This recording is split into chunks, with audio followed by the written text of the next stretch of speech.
School Figure TV. Revolutionary salute. Revolutionary salute. Like, share, subscribe. Welcome to the House of Revolution.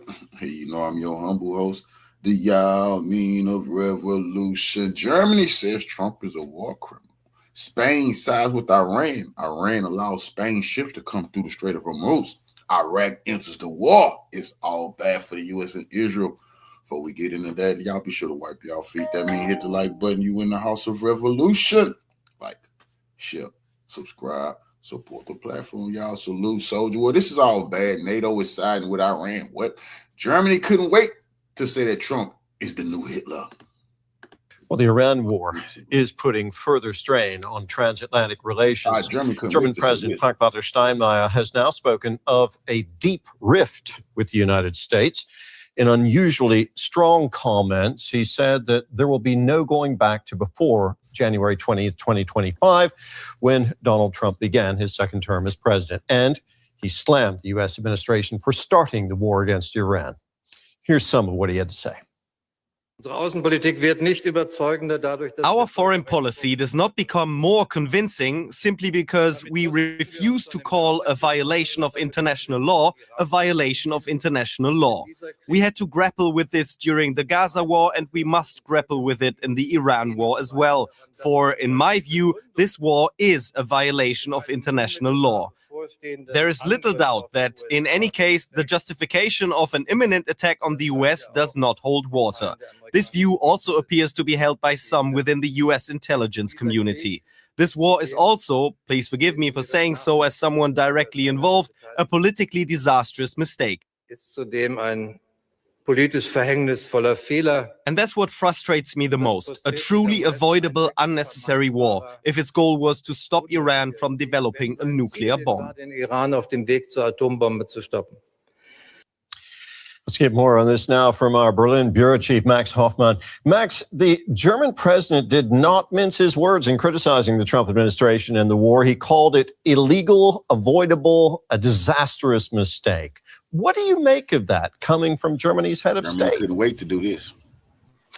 I was at that speech, which was taking place at the foreign ministry. And I must say, the people in attendance were quite surprised that he got so political about this topic, because you have to remember that Frank-Walter Steinmeier, the German president, is the head of state, but he's not the head of government. So he has a largely representative function. And, you know, it's not unheard of that he reminds especially the political parties in Germany of what they're supposed to do. But criticizing an ally like that, that is pretty unusual. Does this mark a shift, Max, in Germany's foreign policy stance? Is President Steinmeier's position on the war consistent with that of Chancellor Merz?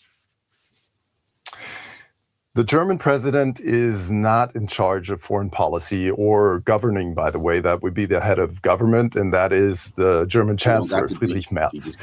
And Friedrich Merz kind of sidestepped the issue of violation of international law in the past, although he has become much clearer on rejecting the Iran war.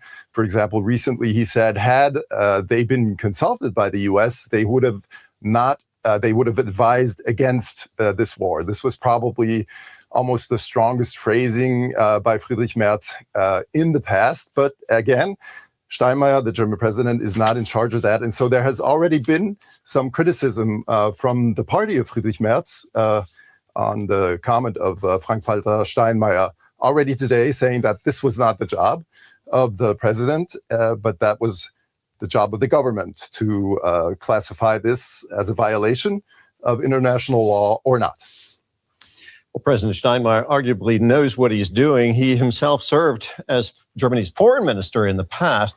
Could the president's statement, Max, have political consequences? Well, he served as a foreign minister actually twice, so he does know what he's talking about. We don't anticipate any direct consequences here, but there could be indirect consequences. For example, sparking a debate in Germany because a majority of the Germans are not in favor of this war, actually disapprove of it, and also say it is not justified. So that's kind of on the same page as Frank-Walter Steinmeier, and this could have consequences in putting more pressure on the German government in classifying this officially also as a violation of international law. How deep is the fracture in transatlantic relations now, Max? Well, you remember that probably, Terry. A couple of weeks back, the German chancellor was in the United States and he visited Donald Trump back then. And back then they seemed to be going along just fine. Of course, a lot of things have changed since then, especially with NATO allies, including Germany, refusing to help with their military means to, for example, secure the Strait of Hormuz. And that didn't please the Americans. That's very clear. So as of now, it's very safe to say that the transatlantic relations have deteriorated in comparison to then. But you know how it is. In these times, it's really hard to say how long that will last.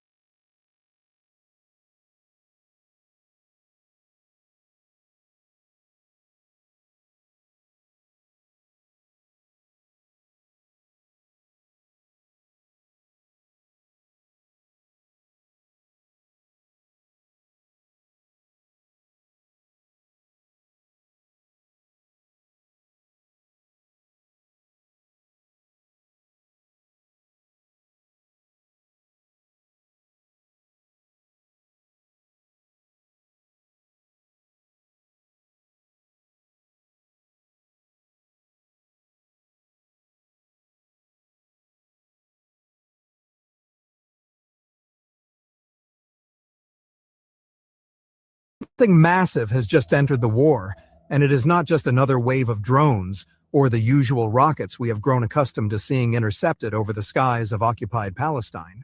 We are witnessing a fundamental shift in the balance of power, a technological game changer that has left the combined air defense networks of the United States and the Israeli occupation force utterly humiliated. In the broadcast, Iran has now released a footage of a super heavy Hormuz 4 missile launch early this morning toward the Israeli territory, carrying a 1-ton warhead with an estimated range of about 2,000 kilometers. So this is the Iran's Islamic Revolutionary Guard Corps claims to have launched the Hormuz missile, which can carry about 2 tons of explosives and has a range of about 3,000 kilometers. Of the Khorramshahr 4, officially capped at a 2,000-kilometer range. But experts assess that with payload adjustments and optimized trajectories, its reach could extend far beyond declared limits. Over the last 72 hours, Iran has unveiled a new dimension to its military doctrine, one that bypasses the multi-billion-dollar shield of the Iron Dome, David's Sling, and even the vaunted American THAAD systems deployed across the region. We are talking about a missile that doesn't just fly, it thinks, it maneuvers. And most terrifyingly for Tel Aviv and the American bases in Erbil, it multiplies. Reports flooding out of X and corroborated by Iranian news agencies like Press TV and Tehran Times confirm that the latest wave of strikes, specifically the one that turned the skies of Tel Aviv red last night, utilized a new class of ballistic projectile. Unlike anything seen before, this missile operates on a principle of deceptive saturation. It launches as a single entity, traveling at speeds exceeding Mach 15, making it nearly impossible to track. But here is where the nightmare begins for the air defense operators. As it approaches the terminal phase, instead of striking one target, the warhead performs a violent separation sequence, breaking apart into 3 to 4 independently targeted heavy warheads. This is not speculation. The damage on the ground in Tel Aviv and the Erbil Air Base in Iraqi Kurdistan speaks to a level of destructive coordination that simply cannot be achieved by a standard missile. We are receiving reports that last night, the occupation forces admitted to at least 4 simultaneous impact sites across the greater Tel Aviv area. But the visuals emerging from the ground, videos being scrubbed from Israeli social media but preserved by independent journalists, tell a story of absolute devastation. Buildings that were supposed to be fortified against rocket fire collapsed like houses of cards. The streets, once bustling with the false sense of security that the most moral army provides, now look indistinguishable from the rubble of Gaza. If you look closely at the footage, you can see the pattern of the damage. It is not random shrapnel. It is precise, surgical, and overwhelming. The missile, which we now understand to be an advanced variant of the Khorramshahr class, specifically the Khorramshahr 4, which the Iranian military unveiled earlier this year, carries a payload of up to 1,500 kilograms. But the genius of its design is not just the weight of the explosives, it is the delivery system. It utilizes a maneuverable re-entry vehicle, MAR-V technology, that allows the warheads to zigzag in the final seconds, making the math required for interception a logistical impossibility for the American and Israeli computers. Before we go deeper into the technical specifications of this weapon that has effectively rendered the U.S. Navy's Fifth Fleet vulnerable, I want to stop for a moment and address you directly. The corporate media in the West will not show you this reality. They will tell you that interceptors were launched and that no major damage occurred. But we are seeing the truth with our own eyes. If you are watching this and you believe in honest journalism that tells you that the empire is bleeding, that the resistance is advancing, please do me a favor. Smash the like button on this video. It is the only way to beat the algorithm that tries to bury the truth. Drop a comment below, even if it is just a dot, or better yet, type Free Palestine or Hormuz is Iranian water. Let them know that we are not buying the lies anymore. And if you haven't already, please subscribe to this channel. We rely on you to keep this independent voice alive, to support journalism that refuses to bow to the pressure of the Pentagon or the lobbyists in Washington. Hit that subscribe button right now and turn on the notification bell so you don't miss the next update on this unfolding war. Now, let's get into the specific details of what happened in Tel Aviv last night, because the official narrative from the occupation is collapsing faster than their air defense networks. Israeli military censors are working overtime to suppress footage of the impact sites, but leaks are inevitable when the damage is this extensive. We have reports from inside the occupation's own emergency services that 6 people were treated for injuries. But that number is a blatant lie designed to prevent panic. The reality, confirmed by the sheer volume of emergency service radio chatter intercepted by regional monitors, is that the strikes targeted sensitive military communication technology infrastructure.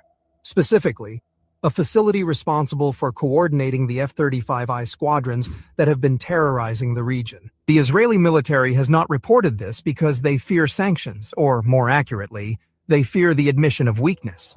When a missile, a lone missile, as described by the occupation's own Colonel Mickey David, can split into 4 separate warheads and simultaneously hit a communications hub, a power grid, and residential buildings used by intelligence officers, the narrative of invincibility is shattered. The occupation admitted that one of the missiles carried a 100-kilogram warhead, but we know from Iranian military sources that the Khorramshahr 4 can carry significantly more. The truth is, they are lying about the weight to hide the fact that the missile that hit Tel Aviv was carrying a multi-warhead configuration that essentially bypassed every single layer of defense they had. This is what we call the multi-warhead saturation capability. For years, the Western military analysts laughed at Iran's missile program, calling it inaccurate or antiquated. But what we are witnessing now is a doctorate-level lesson in asymmetrical warfare. The Iranian military has developed a missile that effectively neutralizes the $3 billion that the U.S. spends annually on Israeli defense systems. How does it work? It exploits the fundamental weakness of systems like the Arrow 3 and THAAD. They are designed to track and hit one object at a time. When the missile breaks apart, the Israeli and American computers are suddenly facing 4 or 5 high-speed objects, all moving in unpredictable patterns. The system gets overwhelmed. It can't decide which warhead is the biggest threat, and by the time it does, they are already impacting. This is not just a missile. It is a strategic weapon designed to prove that the airspace over the region is no longer the exclusive playground of the U.S. Air Force. And to make matters worse for the occupiers, the Iranian military has now deployed this system in such numbers that it is impossible to stop. But there is something even more terrifying on the horizon, something that is circulating like wildfire online and intelligence forums. There are rumblings that the Iranian military is not just relying on kinetic explosives anymore. There is a growing body of evidence, from electronic warfare intercepts and the strange nature of some recent explosions, that Iran has deployed a rumored electronic missile. Now, this is not a traditional explosive. This is a weapon that is designed to fry the brains of the enemy. Military analysts are speculating that the recent accidental communications blackouts and the sudden grounding of some Israeli warplanes were not due to maintenance issues. They were tests. The rumored electronic missile is said to detonate at a specific altitude, releasing a massive electromagnetic pulse, EMP, or a directed energy wave that can fry any electronic device within a 20-kilometer radius of the blast ground zero. Imagine the implications of this. If Iran deploys this weapon system en masse, the Israeli Air Force, which relies entirely on electronics, fly-by-wire systems, radar, and communications, becomes obsolete overnight. Those F-35s, the pride of the occupation, would drop out of the sky like bricks. Their advanced Merkava tanks would seize up. Their communication lines would go silent. Jenspark, give me the day off. I'm skipping work today. You should too, Stu. Jenspark, finish his slide deck. In fact, we have received reports, confirmed by pro-Iranian sources and chatter on the ground, that Tehran has already used a version of this weapon in an assassination attempt, or more accurately, a decapitation strike against IDF troops operating near Israel's nuclear facility in Dimona. The details are still coming in, but it is being reported that Iranian missiles struck the area with a specific type of warhead that did not just cause structural damage, but also caused a massive failure in the electronic grid surrounding the nuclear reactor. The occupation forces around Dimona reportedly lost all communications and radar capability for hours. The Zionist regime is terrified to admit this because it reveals the vulnerability of their nuclear arsenal. For decades, they have hidden behind the threat of their undeclared nukes. Now the Iranian military has shown them that those nukes are sitting ducks. If the electronics guarding Dimona can be fried by a missile fired from hundreds of kilometers away, then the myth of the second strike capability is dead. And while the air is burning over Tel Aviv and the sands of the Negev, the waters of the Persian Gulf tell an even more humiliating story for the United States of America. We are witnessing the complete and total defeat of American naval power in the Strait of Hormuz. The Biden-Trump administration. It doesn't matter who sits in the chair, they are all the same. Promised to keep the straits open. They promised to enforce freedom of navigation. What did they deliver? Nothing. In fact, the Americans are running. Reports from the Gulf confirm that the USS Gerald R. Ford, the pride of the U.S. Navy, was damaged. While the Pentagon refuses to comment on the extent of the damage, sources on the ground and satellite imagery indicate that the carrier strike group has been forced to retreat. The mighty American warship, the symbol of global hegemony, was running for dear life after reports emerged that the Iranian Navy had laid heavy, sophisticated mines across the entire southern stretch of the strait. The U.S. Navy, despite spending trillions, cannot clear these mines because the kill zone is only 2 miles wide at its narrowest point, putting their ships directly in the crosshairs of Iranian shore-based anti-ship ballistic missiles. The humiliation doesn't stop at the military defeat. It extends to the economic and political surrender of the United States. Iran has now begun charging tolls for passage through the Strait of Hormuz. Think about that. The United States of America, the self-proclaimed guardian of the seas, is now bowing to Iran's demands. Reports indicate that Tehran has implemented a permit system. If you want to move your tanker through the strait, you must apply for a permit from the Iranian military. And the price? Some reports are putting it at a staggering $2 million per passage for friendly countries. The Europeans are crying, the global oil markets are spiking, and the United States is doing nothing because they can't do anything. They have been outmaneuvered.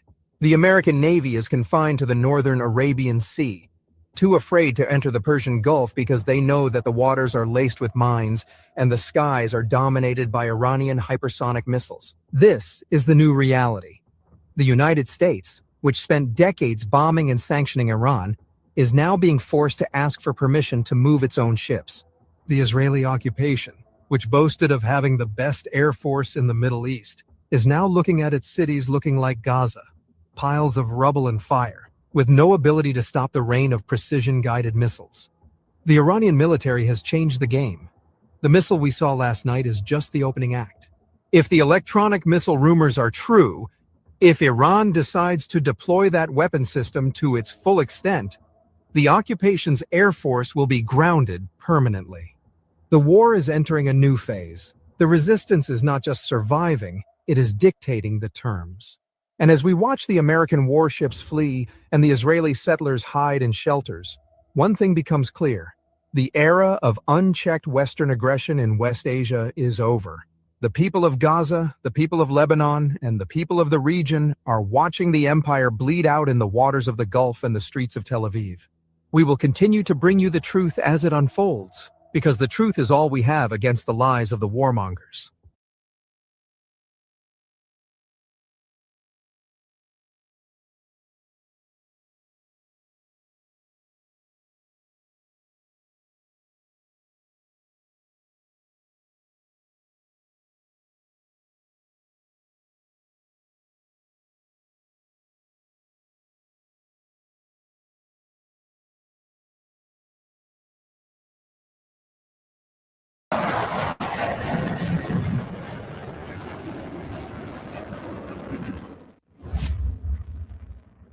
Iranian Armed Forces missiles successfully whizzed past air defense missiles in Tel Aviv during another wave of missile attacks towards Israel on Tuesday morning, March 24, causing unexpected damage to targets as the Iran and U.S.-Israel escalation entered its third week. As in the video, when an advanced Iranian missile neutralized two Israeli anti-aircraft missiles, passing right between them, showing the confusion of Israeli air defense system when facing high-speed Iranian missiles. Reliable open sources report that Iran most likely used a new type of missile or warhead in its latest attack on Tel Aviv, as IRGC stated that it would respond to any U.S.-Israel attack on Iran, using missiles that the enemy had never expected. Sources estimate that Iran tested a new warhead in Tel Aviv, which carried 4 independent steerable warheads, each with 100 kilograms of explosives, a type of munition that had not previously been used in this war. This is much larger than the cluster munitions, which Tehran consistently launches at Israel. Israeli Iron Dome clearly failed to detect or stop it, so its explosion as it landed in Tel Aviv could be heard. Multiple locations in Tel Aviv were hit simultaneously, causing widespread destruction at each target location in the heart of the city. Images from the scene showed cars on fire, significant damage to the multi-story building, including large holes in the structure. Officials said it was still unclear whether the damage was caused by a direct missile hit or debris falling from projectiles intercepted during Israeli air defense response. Security officials in Tel Aviv reported responding to several munitions impact sites, while firefighters searched inside damaged buildings for anyone who may have been trapped. Hebrew language sources reported that the house of Mero Ben Ari, a Knesset member of the Zionist regime, was allegedly hit by an Iranian-delivered missile. Trump remains adamant that talks with Iran are ongoing while Iran says their negotiations are being conducted over a wave of missile strikes. "We will launch strikes without restraint. You have crossed all red lines," IRGC said.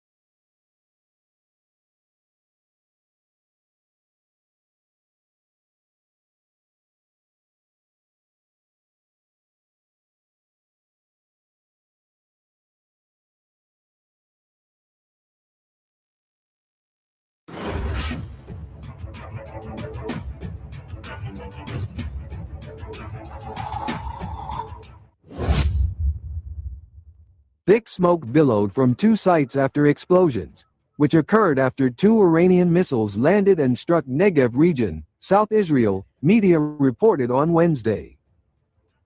Negev is home to the Dimona nuclear plant and several of Israeli most sensitive military infrastructures, making it one of the most strategically important areas in the Middle East for 6 decades.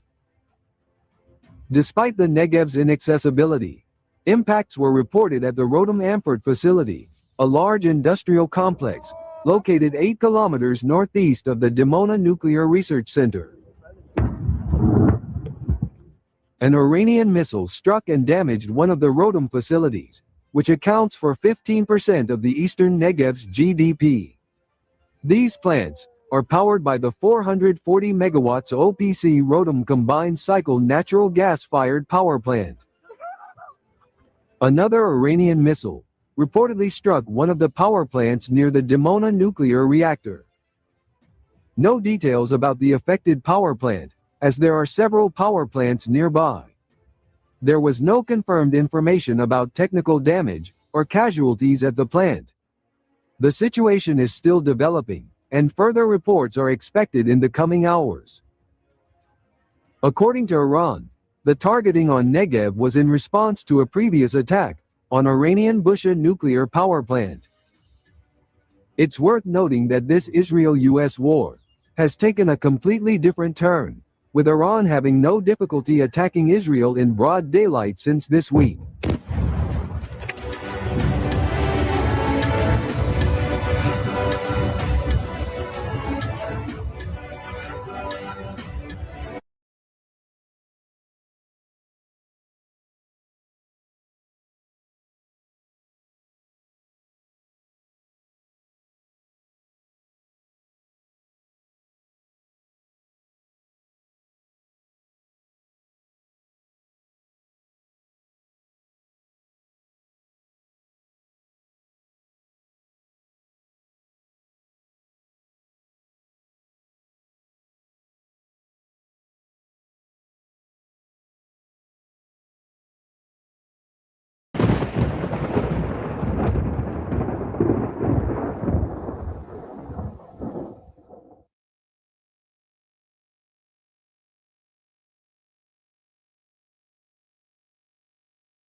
The U.S. position in the Middle East continues to deteriorate rapidly.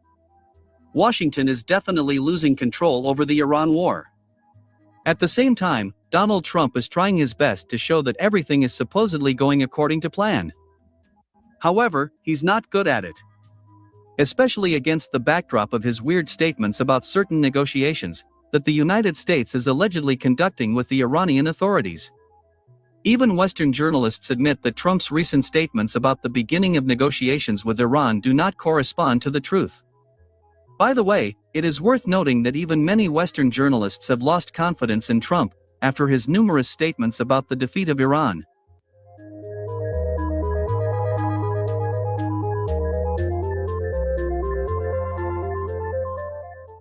Meanwhile, British experts from The Economist magazine admitted that Donald Trump, having failed the blitzkrieg against Iran, drove himself into a real trap. According to them, Donald Trump will not be able to get out of this trap without significant losses for the United States. Indeed, by betting on a quick victory over Iran, the US authorities failed to achieve this. As a result, the United States is embroiled in a conflict that could escalate into a prolonged war. Unfortunately for Trump, Iran turned out to be much stronger than strategists in the United States and Israel had hoped. Furthermore, Trump did not expect that in this armed conflict, Iran would cross all red lines and dare not only to close the Strait of Hormuz, but also to inflict crushing blows on US military and economic assets in the Middle East. And the scariest thing for Donald Trump is that everything that is happening indicates that Iran is not going to stop, since Tehran won't get a second chance like this.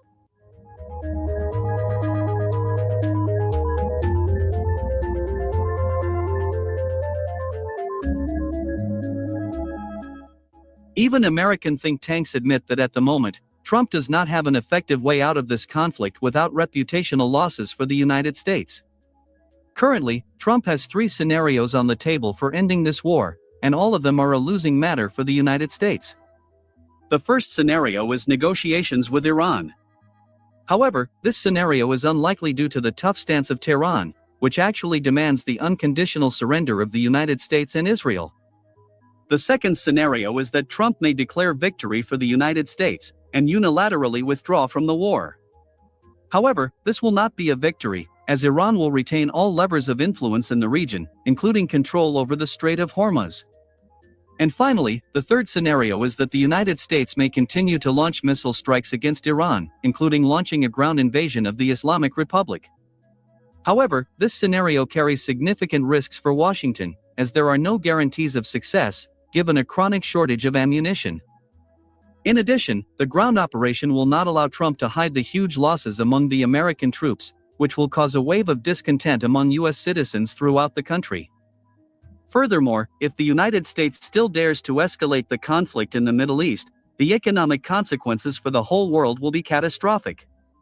Thus, it becomes clear that by attacking Iran, Donald Trump has actually opened Pandora's box, as a result of which the United States may suffer the most painful defeat in its history.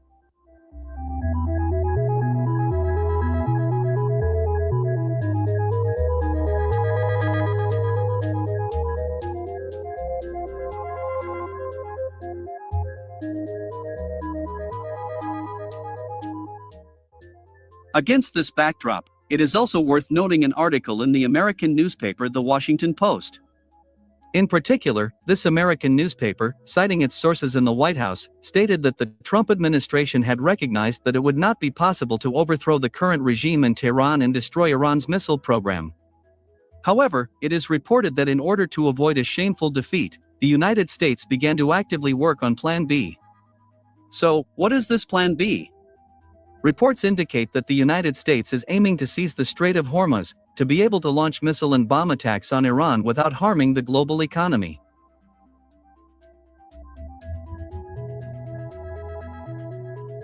Simply put, the capture of the Strait of Hormuz will allow Trump to control oil prices, which will be his main victory in this war.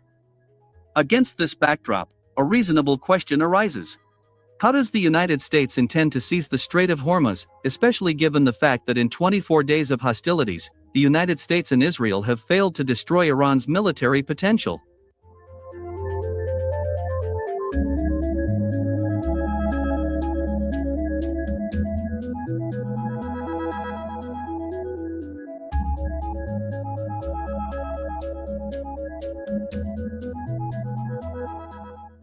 Meanwhile, advisor to Ayatollah Khamenei and secretary of the Iranian government's Economic Committee, Mohsen Rizvi, made a rather harsh statement.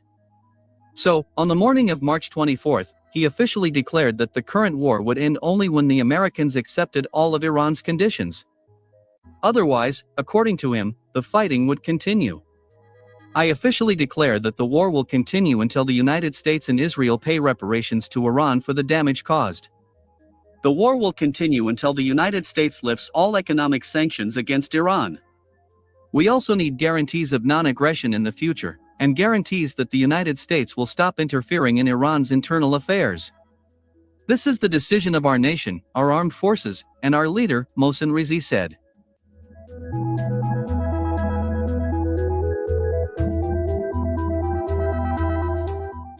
By the way, this high-ranking Iranian politician made this statement right after Israel launched a missile attack on the city of Tabriz, as a result of which the house of the commander of Missile Unit 19 of the IRGC, General Hamid Mirzadeh, was destroyed.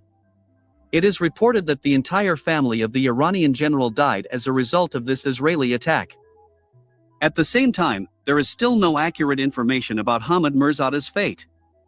Some sources claim that he also died. However, local Iranian media claim that the general was not at home during the Israeli missile attack.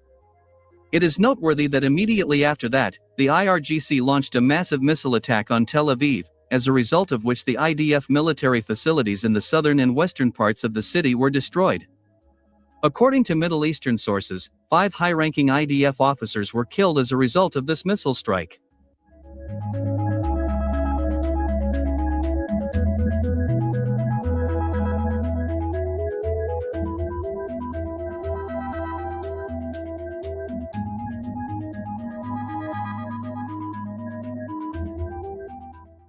By the way, after this attack, experts again noted the high accuracy of the Iranian missile strikes on Israel, which was not observed during the 12-day war, in the summer of 2025. At the same time, it is reported that Iran, having no reconnaissance satellites, miraculously determines the locations of even the most classified military installations of Israel and the United States throughout the Middle East. Against this backdrop, experts have reiterated that it is the Russian satellites that are Iran's eyes in this war.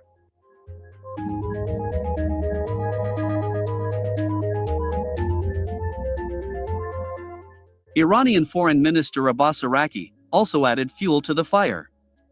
In particular, on March 24, during a conversation with his Russian counterpart Sergei Lavrov, he thanked Moscow for the comprehensive assistance Russia provides to Iran in these difficult days.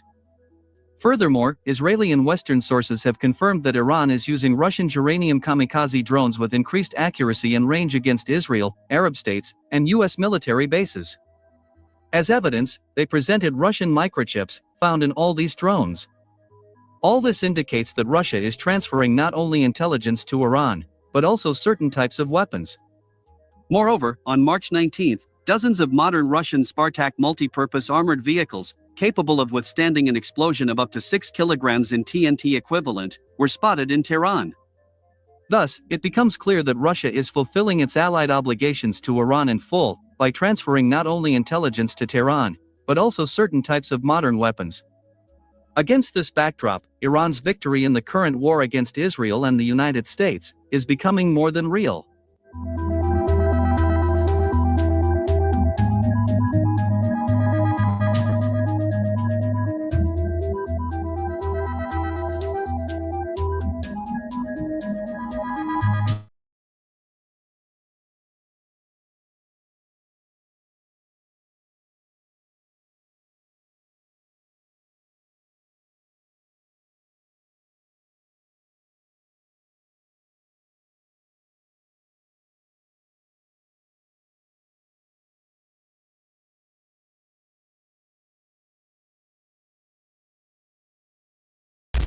And now the Iraqi resistance is also publishing more videos of themselves and their recent operations. This was one of their recent publications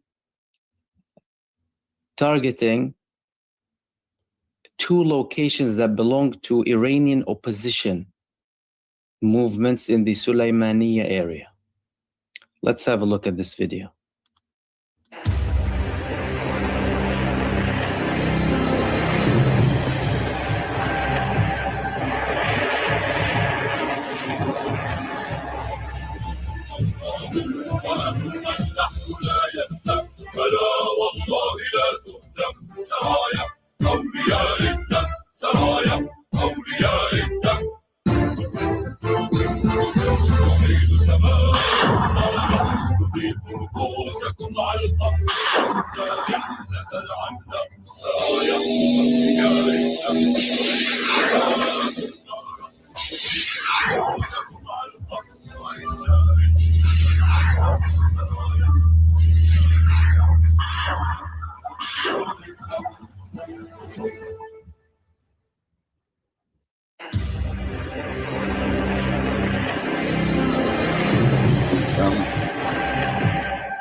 So that is the Iraqi resistance also publishing like new videos of themselves and their attacks. You're probably going to see more of that, by the way, after this authorization that came from the Iraqi government. So that's going to be significant. In the meantime, the RGC Aerospace Force also published footage from one of their strategic underground cities marking the new year, Nowruz, with a display of high-intensity operational readiness, showing ballistic missiles and other type of stuff.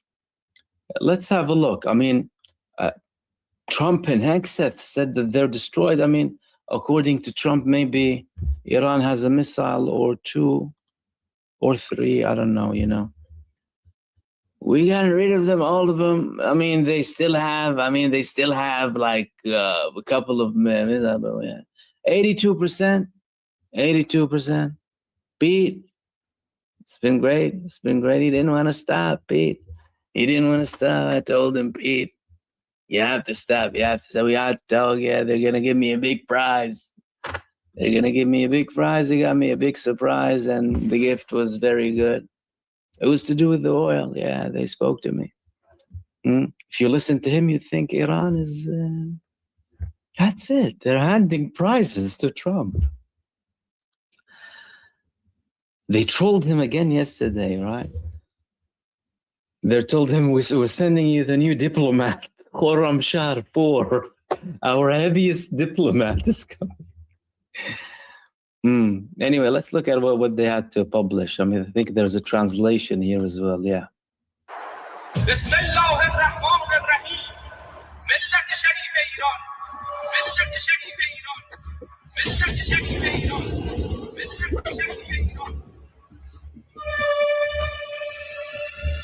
ما سربازان وطن در دفاع از شما ملت قهرمان و همیشه در صحنه و کیان کشور عزیزمان در مقابل زیادی خواهی‌های آمریکای جنایتکار و رژیم صهیونی کودک‌کش تا آخرین قطره خون ایستادگی خواهیم کرد.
بدانید و میدانید حضور شما در خیابان‌ها باعث دلگرمی ماست و سوختی است برای موشک‌های ما. ان شاء الله تعطیلات و ایام خوبی پیش رو داشته باشید. و من النصر الا من عند الله العزیز الحکیم. Yeah, I mean, I think they have a few missiles left. I think they have a couple left. That Khaybar one in the end, I mean, that's some serious stuff. So I think they have quite a few missiles left, I believe. I mean, they're showing us the missiles. I mean, they're launching them too. Unless they're joking, right? It's all a joke. It's all theater, right? Some people tell you, oh, it's all theater. It's all theater, you know, and nothing is serious. And they'll listen to Trump saying, you know, we got rid of it and that's it. And Pete Hegseth on a nice combo of cocktails there, right? They were destroyed. You know what I mean? Yeah. We have the best army in the world. Yeah. And he thinks some people will believe it. Dude, I believe what I see. And what we're seeing is not really going in your favor. That's not what we're seeing. Okay. So, I think let's conclude. I believe we need a conclusion now. And that conclusion is as follows. The American president is talking about a prize.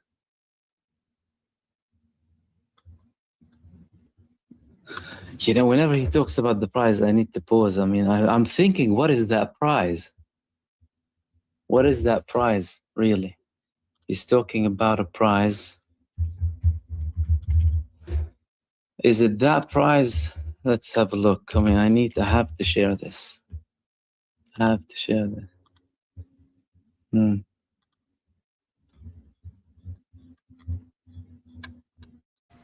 appreciate the love, Queen. Salute. Yeah, that's the prize. Right?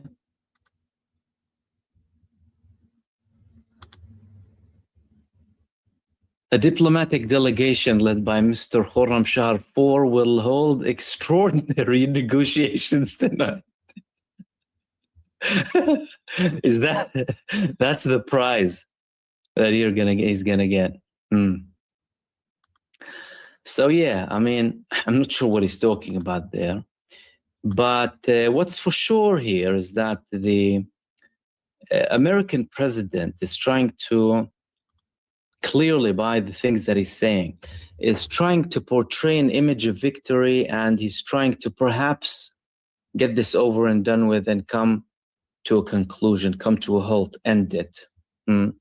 But they're really stuck in a position where the demands of Iran are understandably high because they have the upper hand.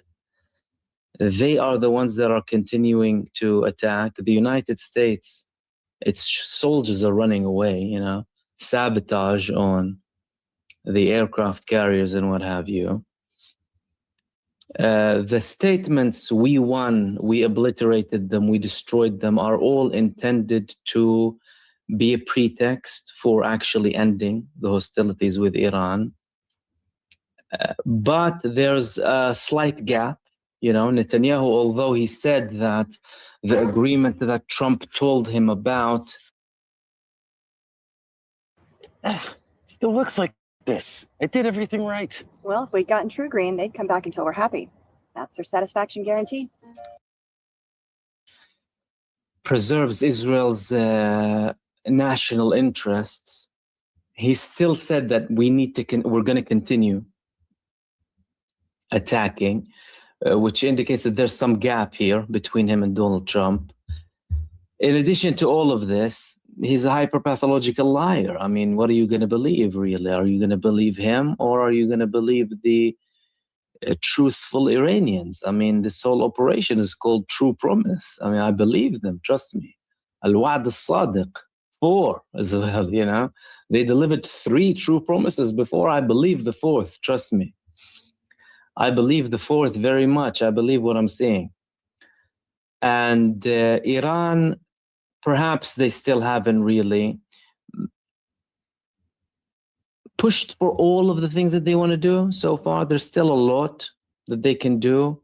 But the fact that the supreme leader, the fact that the president, the fact that the foreign minister all stated certain things as base demands, like no ceasefire, total end of aggression with thorough guarantees of no further aggression, that's going to be super problematic, primarily for Israel, that started all of this, by the way.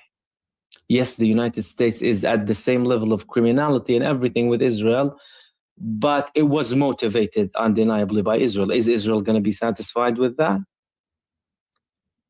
Or are they going to have to, and then we're just in a decline? Because really and truly, their strategic depth is gone. Iran would be very right and must insist on no American assets being in the region. And by the way, hence why some of the Arab Gulf states are talking, because they know that Iran is serious and they know that the United States failed them miserably for the sake of a genocidal maniac. And Trump, at the end of the day, well, both him and Netanyahu, they can package an exit any way they like. However, one of the most important things, by the way, in all of this is to not believe the hype around it.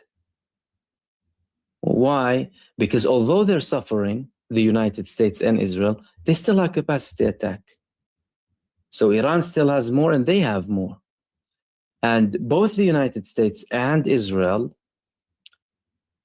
attacked during negotiations. You see, when you are a psychopathic, depraved murderer, it's not like you have integrity in anything else. If you kill innocent people, it's not like you're going to have diplomatic integrity or, we'll stick to what we spoke about. Here's the deal, let's shake hands. It doesn't work like that with these people.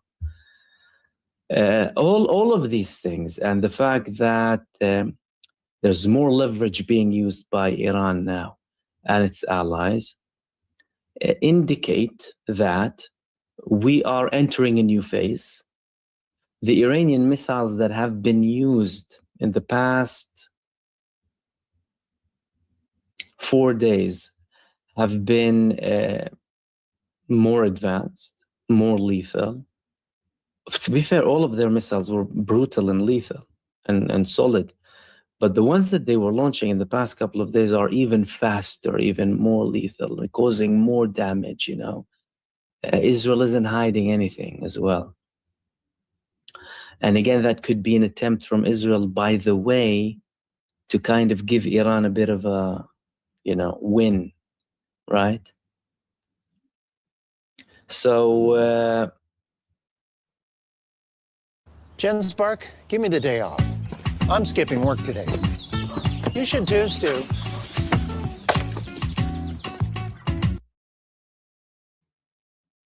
There's some way to go, because if they exit now, both the United States and Israel, they're going to be totally humiliated.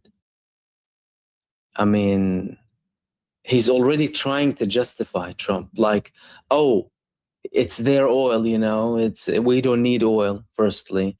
Then we won, then we already obliterated them. All of these statements are intended to give him some ground to exit and tell the Iranians, like, please, let's do something, but not at that high level, because he can dream on, by the way. What is going to happen after this, it will never be what was before. He can dream on if he thinks he can, include certain demands in negotiations. If it was about the nuclear, they already had a deal in the JCPOA that Trump unilaterally withdrew from for the sake of Israel. It wasn't. And we saw the joke of talks, right? Every day they'll come up with new demands, and you need to get rid of your hypersonic and then short-range missiles, and then we need their navy and what have you. All sorts, all over the place. It is ridiculous. I mean, they put themselves to shame, to be honest with you, in front of the whole world. But yeah, I think there is more to happen there, and the more dangerous scenario would be is that both the United States and Israel trying to buy themselves some time with these statements, drag other international allies or regional allies, and go on a bigger attack against Iran. Right now, misinformation.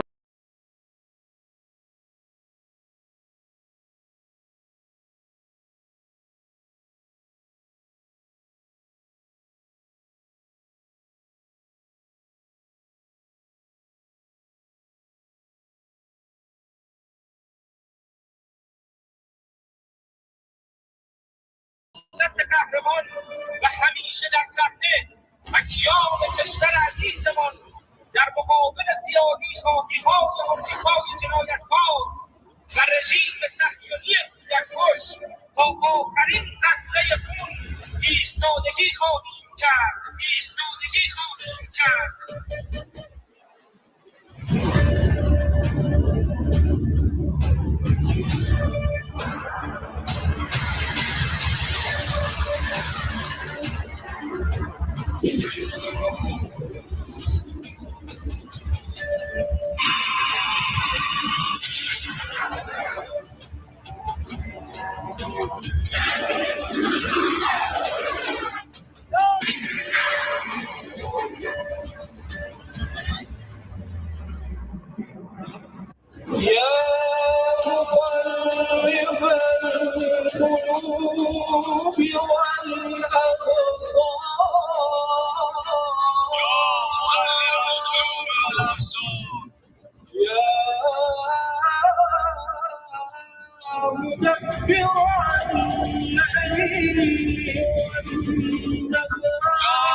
دانید و میدانید حضور شما در خیابانها باعث دلگرمی ماست و سوختی است برای موشک‌های ما.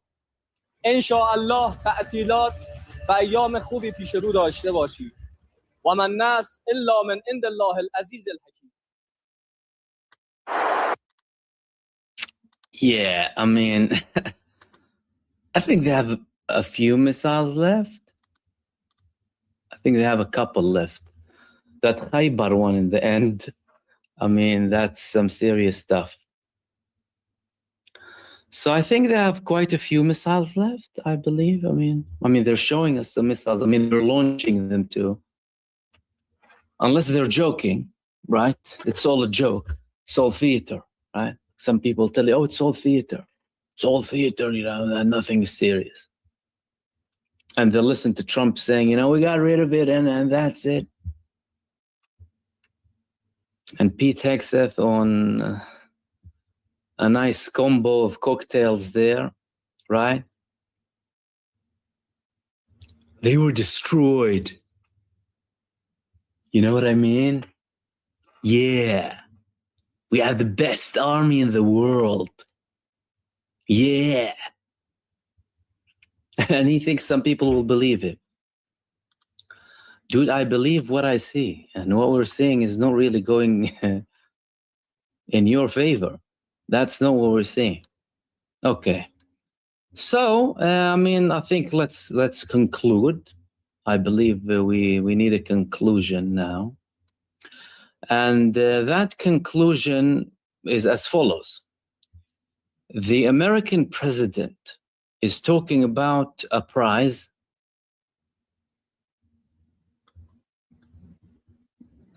You know, whenever he talks about the prize, I need to pause. I mean, I'm thinking, what is that prize? What is that prize, really? He's talking about a prize. Is it that prize? Let's have a look. I mean, I have to share this. I have to share this.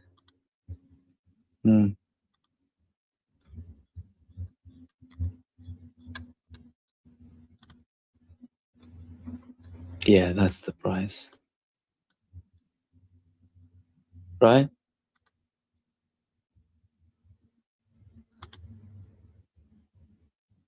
A diplomatic delegation led by Mr. Khorramshahr IV will hold extraordinary negotiations tonight.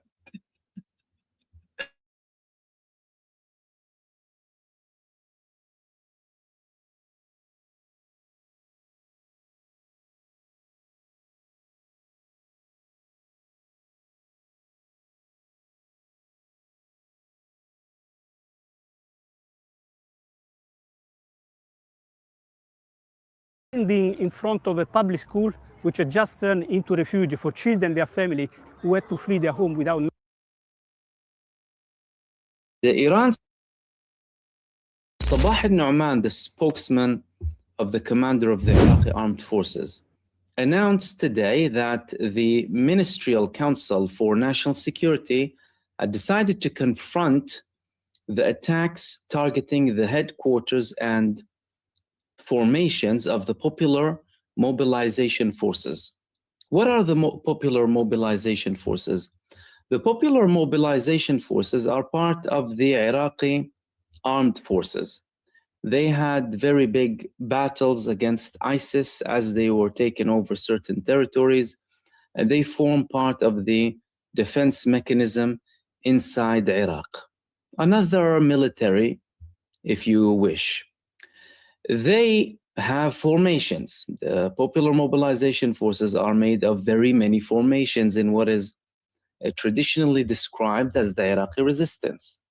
Now, there are certain people in Iraq who don't want these formations, for example, or similar to other countries who say that they need to be part of the army and that's it. But that's the situation in Iraq. And Iran supports a lot of them heavily, but they also belong technically to the Ministry of Defense in Iraq. So they don't conduct operations unless they are authorized by the Ministry of Defense, so the official bodies and channels inside the country. In some instances, to do with responses against Israeli aggression or responses against American aggression, they automatically participated, whether there was an agreement or not. They have participated. That was evident in the beginning of the genocide. They conducted very many successful, especially drone attacks against the genocide state. Very successful, very painful, by the way, and very accurate. In many cases, they simultaneously launched them with Ansarullah in Yemen. Now, in this escalation, there was a new group formed under the umbrella of the Popular Mobilization Forces, and they started attacking American assets in Iraq and also in Jordan too.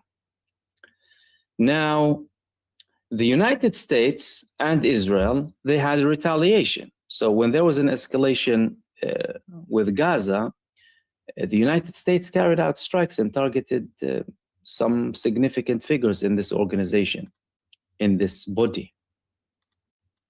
Now they had more attacks. As a matter of fact, in recent weeks, they've had several attacks on their HQs, and that led to high death tolls with the Popular Mobilization Forces. So now that the country officially is giving them a right to respond, what are we expected to see? Well, for us to understand, firstly, what have they done so far? They already targeted American bases. The Popular Mobilization Forces already targeted US assets in the region, not only in Iraq, but also in Jordan as well. They took down an American fuel tanker, strato tanker. That was significant. They had successful attacks against bases, successful attacks against assets. But despite all of that, they said that they haven't really used their full potential. I know you're saying to yourself, I can't imagine it. What we're saying to you, imagine it. Imagine walking 4 miles. In particular with the air defenses. The air defenses now, Iraq has Panzer S-1. Yes, it's not an S-300 or an S-400, but a Panzer S-1 has a 20-kilometer range. It can do damage. And if the Iraqi resistance already targeted a fuel tanker, that means that they can do much more. So what does that mean if they are going to be now given a free hand? Okay, well, we're talking about first and foremost a formation of 250,000 people approximately, according to some estimates. So 250,000 well-trained fighters, as in they have direct combat experience and they're very heavily armed. They have experience in ground combat, experience in the airfield. They have their air force, as in the air drones and missiles. And they have tanks. So they're very well equipped. What can they do? Well, if the country now officially is giving them a free hand to defend, that means in essence, they wouldn't have an objection coming from the central government. So we don't have a situation where anyone can, argue about a mandate or not. This will be the point of referral. The point of referral will be the spokesman of the commander of the armed forces said that we have decided to confront the attacks on the Popular Mobilization Forces headquarters. Who conducted the attacks against the mobilization forces? The United States, primarily. So in essence, what's happening? The Iraqi state is given the authority to one of the largest armed formations in the country to conduct attacks against the source of aggression, coming against them. But that's, the thick line. It's open for interpretation at the end of the day. Now, so far, the United States withdrew in recent months from multiple bases. One of them was Ain al-Asad, the biggest base in Iraq. They still have presence in Victoria. They still have base in Baghdad, assets or presence in Baghdad. But we recently heard that the majority of the American forces that were present in Iraq went to Erbil, Iraqi Kurdistan, semi-autonomous, but belongs to Iraq ultimately. And the remaining small numbers of NATO forces who were there left. Spanish or any other, they left. And French, they left. France, even though they were attacked, by the way, they said, we don't have anything to do in that region, we're going to go out. As a matter of fact, the French defense minister recently said that the United States is putting them in a lot of trouble. All right. What can that do? How can that impact the operations on the ground? The first thing that they'll have an impact on is the freedom of airspace movement of Israel and the United States.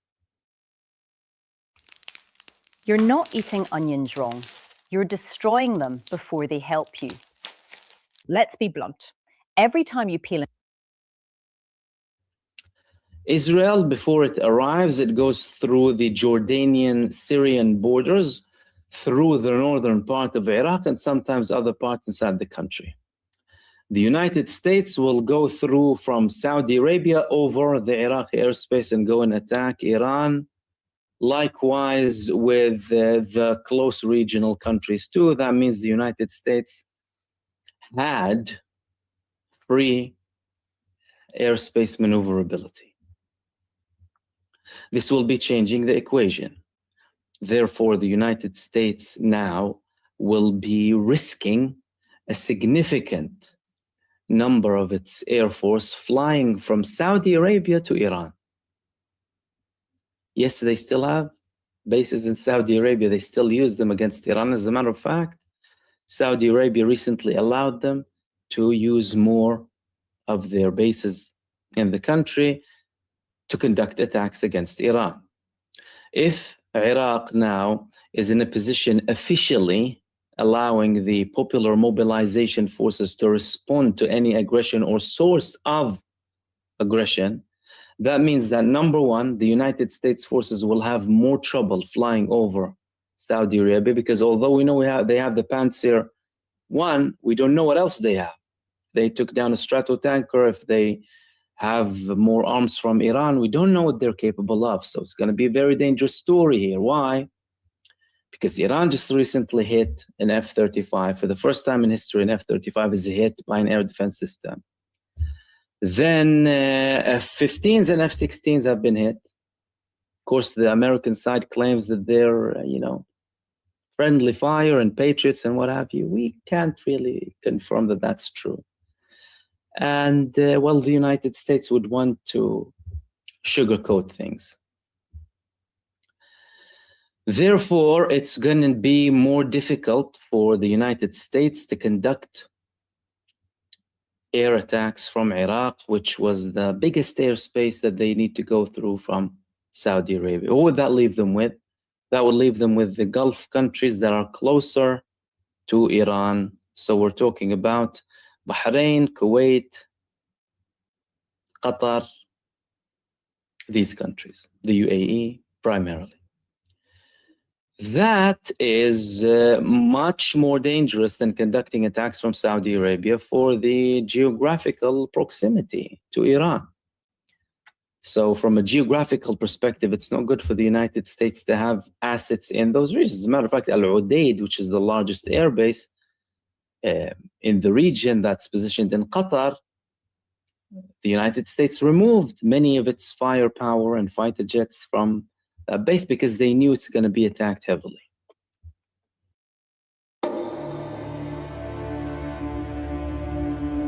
Gaza is at a tipping point. The adult. So we are talking about limited operational capability. Limited operation capability from the United States and Israel, because Israel would be vulnerable to the same problems should they try and go over Iraq, means that they would have less intensity in attacks, and they would put the lives of the pilots in more danger. That is number one. Number two, they are opening, the Iraqi authorities are now opening all options for 250,000 of armed forces in Iraq with all of their equipment to attack any base that they deem as a source of aggression against them. That means every American asset. Now, the reason why this is open for interpretation, by the way, is because there were no confirmed limitations to this operation. The statement said that Iraq's right to respond and defend itself by all possible means. That means that the armed forces in Iraq, the Popular Mobilization Forces in particular, would be able to conduct operations inside of Iraq and potentially outside of it too. How? Well, if the source of attacks against Iraq or the Popular Mobilization Forces comes from any part in the region that they deem as a threat, that means they're going to be targeting that location, or that they are likely to target it. So we're talking about potentially Saudi Arabia, potentially the US bases in Saudi Arabia, or the American bases in the region, in nearby countries. And again, the Popular Mobilization Forces, they're armed heavily. They have tanks, they have heavy equipment, they have air defense systems. What will that do to the whole equation? Well, that, number one, creates more deterrence against the United States. It applies more pressure on the United States, and it creates much more pressure on the regional Gulf countries that are supporting Israel and the United States and condemning Iran. How? Well, they know the power. The impact of the Popular Mobilization Forces against ISIS was evident on the ground. ISIS that was let loose by Western intelligence agencies, including Israeli intelligence agencies and some of the Arab intelligence agencies, to wreak havoc in the region with their full support, their operations were thwarted primarily by Iran, and one of the movements was the Popular Mobilization Forces. So not only that they have capacity to conduct attacks to do with air defense or whatever, or missiles, they have operational capabilities. If they have operational capabilities, that means they have the option to carry out invasions if required. The Prophet ﷺ said, the best charity is giving water. $100 gives 100 people clean water for 5. They can invade regional countries. That is one of the biggest cards that have been waved so far, by the way. They didn't say it outright, of course, but I'm telling you that that's what it means. Iran recently said, the IRGC recently said that they're going to be, the situation in Gaza and Lebanon has become intolerable, and if Israel continues its acts, they're going to be attacking the border points surrounding Gaza and Lebanon. Now we have an approval coming from the Iraqi government, in a sense, the Iraqi authorities, giving the Popular Mobilization Forces a free hand to act. That applies more leverage. And we're just talking about the beginning. We are just talking about the initial phase. So the United States would have to, after this move, recalculate everything. And likewise with the Arab countries that are supporting the American operation, or those who are delusional enough to call for a participation. Like there was the previous police chief in the UAE today, Dahi Khalfan, who said that they need to join hands with Israel because the countries in the region are unreliable, they're not trustworthy. In essence, saying everyone around us is a traitor and we need to trust Israel. Saudi officials said that they reserve the right to defend themselves against Iran. We're seeing a slight shift in terms of positions in the Gulf. There are some countries that are taking more hostile positions, some countries less so. Bahrain, UAE, Kuwait, and Jordan, they recently had, Bahrain, UAE, Kuwait, and Jordan, I believe, the three of them, unless one of them was missing in that report, just recently had a new deal with the United States worth $16 billion to purchase more of the same equipment that didn't protect them. And in essence, strengthen the United States presence in the region. There has been a slight de-escalation with Qatar. Not sure if there were certain deals happening that we don't know about. And Saudi Arabia had that statement, of course, that they have reserved the right to defend themselves, and what have you. Now, this is a massive deterrence coming from Iraq, because everyone knows the capability, and we're talking about a country that's in the heart of the Arabian Peninsula. It's not Iran over the Persian Gulf. So there is no sea between us. We're talking about Iraq. Iraq has borders with Jordan, with Kuwait, Saudi Arabia, and it's a very important country.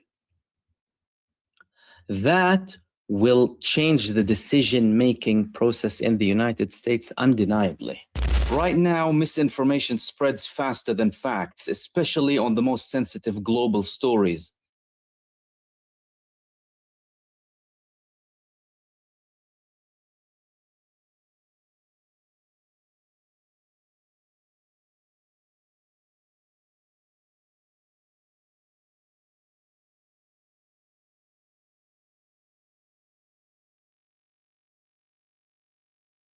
The United States military, for all its technological supremacy and its trillion-dollar budget, has walked directly into a trap so elegantly simple, so brutally effective, that it has left the Pentagon not just outmaneuvered, but utterly trapped.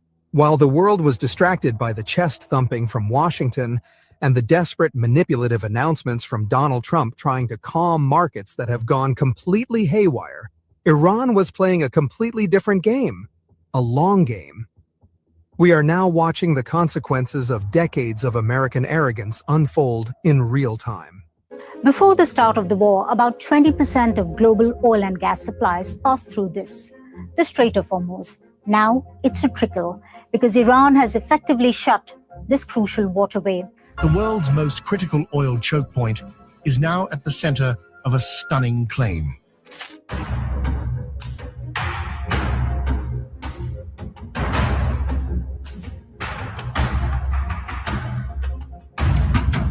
The Strait of Hormuz, that narrow artery through which a fifth of the world's oil once flowed, is no longer under the control of the U.S. Navy's Fifth Fleet. It is now effectively an Iranian toll gate. And the price of passage? It's being paid in Chinese yuan directly into the coffers of a nation that Washington swore it was going to cripple. Let's cut through the noise. For the last several weeks, we have watched Donald Trump parade in front of cameras claiming that the war would be over very soon, trying to artificially depress oil prices with the wave of his hand, as if reality bends to his tweets. But the reality on the water is a nightmare for the administration. After the US and Israel escalated their attacks on Iranian infrastructure, Iran's military did exactly what it said it would do. They didn't just threaten to close the strait. They re-engineered the economics of it. We are now seeing reports, confirmed by maritime tracking data and statements from Tehran, that Iran has laid a massive defensive network of naval mines across the key shipping lanes. These aren't just random explosives. They are sophisticated modern sea mines, many believed to be variants of the EM-52 rocket-propelled mine, known in naval circles as the rocket mine, which doesn't just sit and wait for a ship to hit it. It actively rises from the seabed and propels itself toward the hull of a target vessel. There are also reports of Sadaf mines, the Iranian manufactured influence mines that can be deployed silently from small boats, clinging to the hulls of tankers or lying in wait in the shallow waters that tankers must navigate. These are not relics of the Iran-Iraq War. These are state-of-the-art weapons designed to turn the strait into a kill box. Take a moment and like, share, subscribe, and turn on your notification button so you do not miss any update. Do this to support honest journalism. Back to how Iran outsmarted the entire West. This isn't just about stopping ships. It is about total control. Iran has made it clear, if you want to pass, you pay.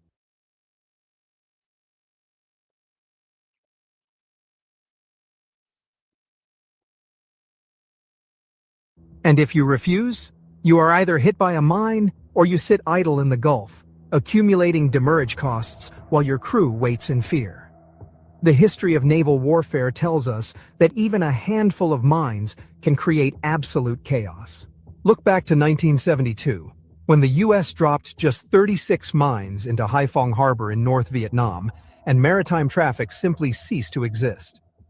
In 1991, the Iraqi Navy laid a mere 1,000 mines off the coast of Kuwait, and the U.S. Navy, the most powerful naval force in history, was effectively deterred from staging an amphibious invasion because the risk was too high. Now, imagine that capability multiplied and concentrated into a 21-mile wide stretch of water that Iran has been preparing to defend for 40 years. But here is where the humiliation for the Pentagon becomes absolute. After all the bombing, after all the threats of obliteration, the traffic in the Strait of Hormuz has actually resumed, but not on American terms. Ships are moving again, but they are moving under the protection of the Iranian military. According to reports coming out of Tehran and confirmed by shipping analysts, a new system is in place. Tanker operators who were previously terrified of being blown up are now quietly negotiating with Iranian authorities for safe passage. This is not a blockade. It is a monetization of a choke point. Iran is now charging what is being called a Hormuz tax. We are hearing figures that suggest this could generate hundreds of billions of dollars annually for Tehran. In one reported instance, an operator paid a sum estimated to be around $2 million to secure an IRGC-cleared corridor. This is a cash cow that the US and Israel have inadvertently handed to their adversary. They wanted to strangle Iran's economy, but instead, they have given Iran the leverage to tax the global economy. And the currency of choice for this new financial reality? The yuan. China, the primary buyer of Iranian oil, has solidified the petro-yuan in this conflict. The days of the petrodollar being the only game in town are dying right there, in those waters, as American warships sit impotently on the horizon, unable to enter the minefield without risking catastrophic loss. And while the world focuses on the floating inferno that is the Strait of Hormuz, Iran has opened a second front that is sending shockwaves through the occupied territories and the puppet regimes in the region. We are talking about Syria. For years, the United States and its allies have been trying to prop up a government in Syria that is essentially a rebranded al-Qaeda affiliate. They tried to whitewash it, change the flags, and call it a transitional government. But everyone with eyes knows that the terrorist elements that once pledged allegiance to al-Qaeda are now running the show in Damascus with Western backing. That facade is now cracking. In the last few days, a new resistance group has emerged in Syria. This is not the old Syrian army. This is something born from the ashes of the occupation and the betrayal of the Syrian people by Western powers. This new coalition, which is being referred to in local media as the Syrian Resistance Front, has gone viral across social media. We are seeing video after video of these fighters, battle-hardened and determined, tearing down the flag of the al-Qaeda-linked government that currently claims to rule Syria. They are raising the banner of resistance, declaring that they will not accept a government installed by foreign intelligence agencies that continues to normalize relations with the Israeli occupation. This is a game changer. For years, the Israeli occupation government, led by the clownish figure of Benjamin Netanyahu, has been expanding into Syrian territory. They have been occupying the Golan Heights for decades, and since the fall of the previous Syrian government, they have been using the chaos to push further, to grab more land, to build more illegal settlements, thinking that a weakened Syria meant they could just take whatever they wanted.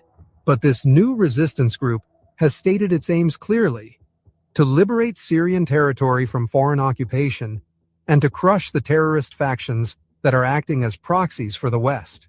They are not going to stop at the border. The videos show them conducting massive operations, destroying armored vehicles supplied to the terrorist government, and establishing command posts along the routes that lead directly toward the Israeli-occupied zones. The implications for the so-called security of the Zionist entity are catastrophic. For decades, the strategy of Netanyahu and his extremist allies has been to mow the grass, to periodically bomb their neighbors to keep them weak, to create division, to ensure that no unified resistance could form.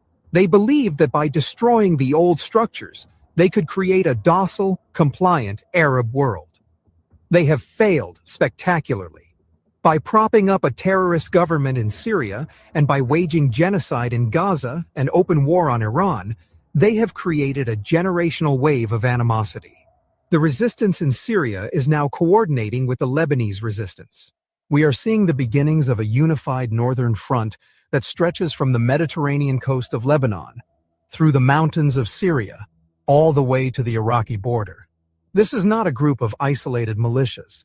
This is a coalition of forces that have realized that the only way to stop the occupation is to unite against the aggressor.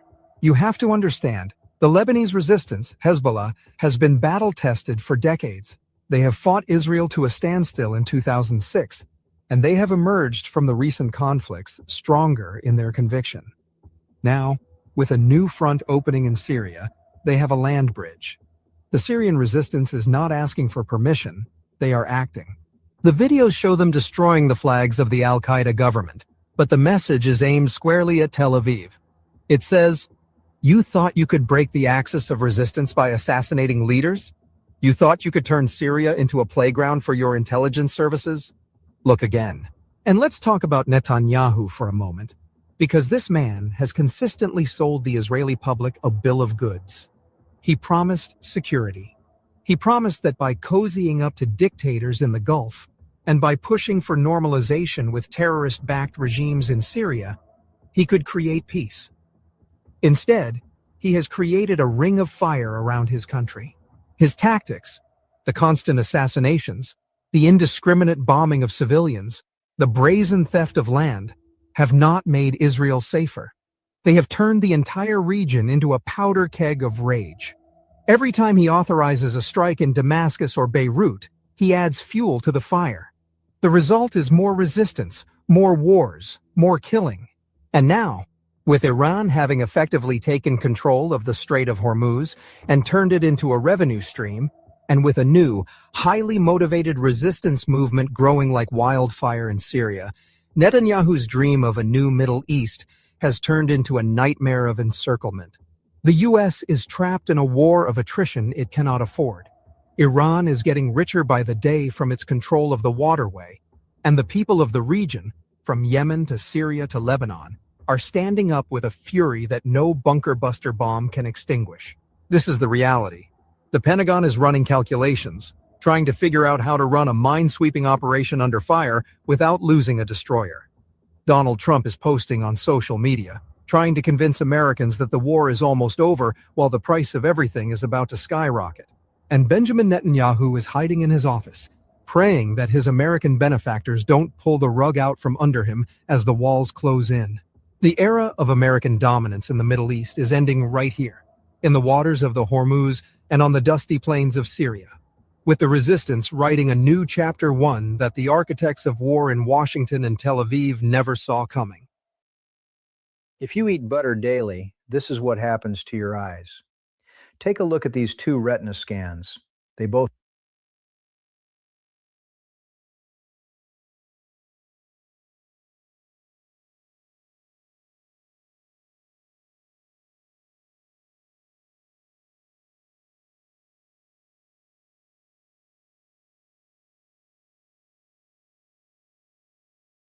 The US elite is in a state of panic, outright panic, as they realize that the Iran war is ending US hegemony.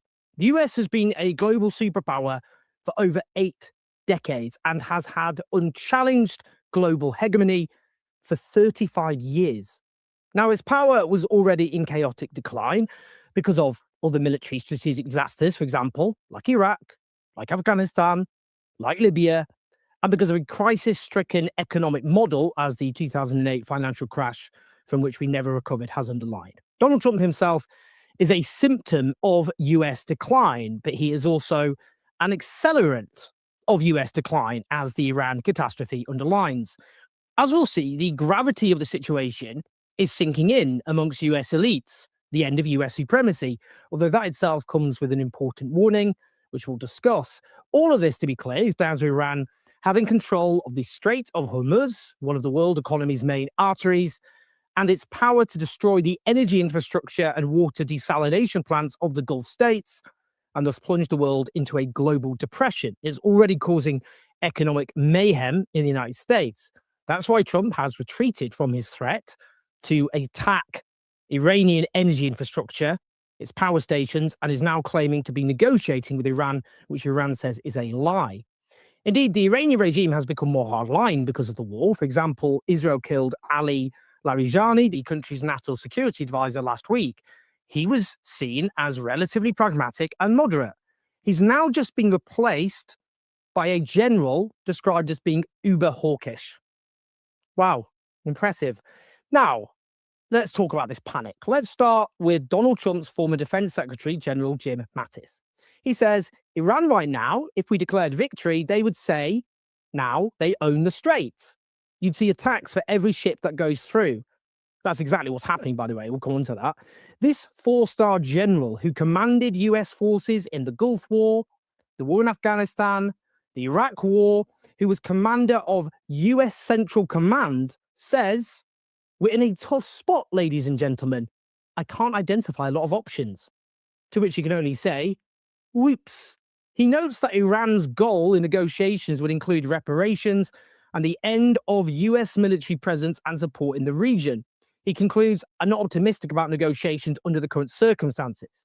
This former top US general and former Trump defense secretary understands the basic reality. The United States of America has suffered strategic defeat, a shattering strategic defeat. Indeed, honestly, this really is something else. Let's just go through an astonishing piece in the Wall Street Journal, deeply influential newspaper in American politics and the American right, written by Seth Cropsey. He's a former US official. He's president of the hawkishly pro-war Yorktown Institute. His piece is headlined, American credibility is on the line in Iran, although it'd be more accurately headlined, well, if it isn't the consequences of my own actions. You see, Seth Cropsey is one of those who cheered on the war in Iran, and he is now in a state of panic about the consequences of the war he demanded. He cheered on.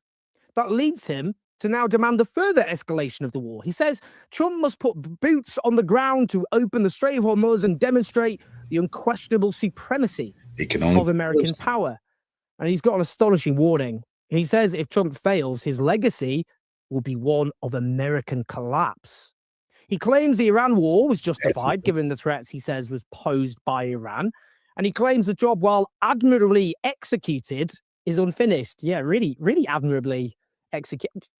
Sorry, just stop a minute. This war began with the mass slaughter of Iranian schoolgirls. Completely erased and forgotten by the vast majority of people, including this jumped up little warmonger. Admirably executed. These people have no shame. They will face a reckoning. Reality intrudes in his article when he notes that Iran has demonstrated a significant degree of leverage over the Strait of Hormuz. That's one way of putting it, but he adds, the question now facing Mr. Trump isn't whether his campaign has been justified, but whether it will succeed. Oh, reality really is tapping this guy on the shoulder.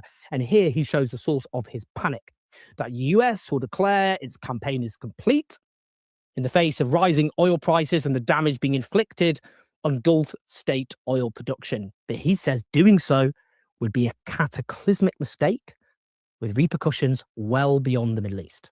And the historical precedent he draws attention to is highly instructive. You're going to hear a lot more about it in the coming days and weeks. And that's the Suez Crisis of 1956, when the UK, France, and Israel went to war with Egypt after its ruler, General Nasser, nationalized the Suez Canal, another critical economic artery. The US turned on those three countries. This was before the close alliance between the US and Israel was established. The US feared the attack would drive Arab states into the arms of its main strategic rival, the Soviet bloc. That forced the attackers to retreat. And as Seth Cropsey correctly notes, that marked the psychological transformation of two erstwhile great powers into medium powers with limited ability to influence the world around them. Indeed, that was the end of an independent British foreign policy. After that, Britain just became a vassal state to the United States. Now, today, he says the US faces a similar risk. What he says is if the US walks away and leaves Iran with the ability to seize control of the Strait of Hormuz and the shut down global oil supply, that will destroy US credibility. The US will be exposed, he notes, for having no stomach for a knockdown fight with the likes of China or Russia, given, in his words, it abandoned a lesser bout against a much less capable adversary. That's a fact. Well, abandoned is one way of putting it. He means being defeated.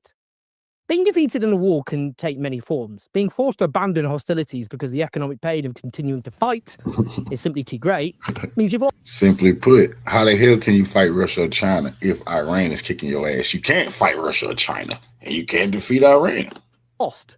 There's this mistaken view some have where being defeated in a war means the rival army marching into your capital city. That's one form of defeat, but there are other forms of defeat, and we are staring at one. Now, this is why the article is agitating for boots on the ground, as it puts it. I mean, it's just a euphemism. He means a ground invasion. He says, deploying several thousand special ops forces to southern Iran is enough to reopen the strait after some weeks of fighting. Casualties should be anticipated. To protect the special ops units, regular troops will be required. With US air supremacy, the Iranian regime's forces will be loath to mass forces for an attack. Delusional is one way of putting it. And by the way, casualties should be anticipated. Your life? Is your life on the line here? It's just you've just so casually just dispensed with the lives of others there, haven't you? That's what you've done. You've literally just written off a load of people's lives. Young working class men and women from the poorest parts of America, often cannon fodder for your catastrophic wars. You don't know any of the names of the people who will end up being killed. I would doubt, or very few. Let's put it that way. Other people's children, who you want to be butchered, their flesh ripped apart, their skulls severed from their bodies, burned alive. For your wars, casualties should be anticipated, you say. Dispensing with the lives of other people so casually for the sake of your catastrophic wars. Shame on this man, honestly. These people, they disgust me. They disgust me. Iran. These people are extremists. People try to step their boots on the islands or anywhere in Iran. It's going to be a total nightmare for them, bro. Worst thing they ever thought of. They're violent extremists. They're inciting violence. They should be treated like we treat ISIS supporters. Let's talk about his delusion, though, morality aside. The analyst Anusar Faruqi puts it like this. You land a brigade, that brigade needs force protection. So you land a division. That division can hold on to its position through local fire suppression, but it cannot suppress Iranian attacks on and across the Gulf.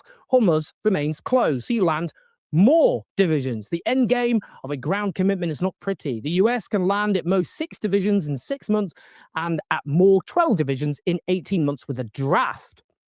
Effective force to population ratios mean to control territory and suppress Iranian fire require at least 36 divisions. The entire West combined today cannot field 36 divisions. So you end up in an unwinnable quagmire with ever-mounting casualties and no end in sight. Eventually, you will have to abandon the attempt to subdue Iran. All you buy is a much longer, much more costly war that ends in strategic defeat regardless. I know you're saying to yourself, I can't imagine it. What we're saying to you, imagine it. Imagine walking. I mean, Seth Cropsey just spoke about this like it'd just be some, oh, well, it'll be in, a few weeks. Some of the people's kids will be killed, but that'll sort the problem. Delusional. I mean, let's just spell that out more clearly.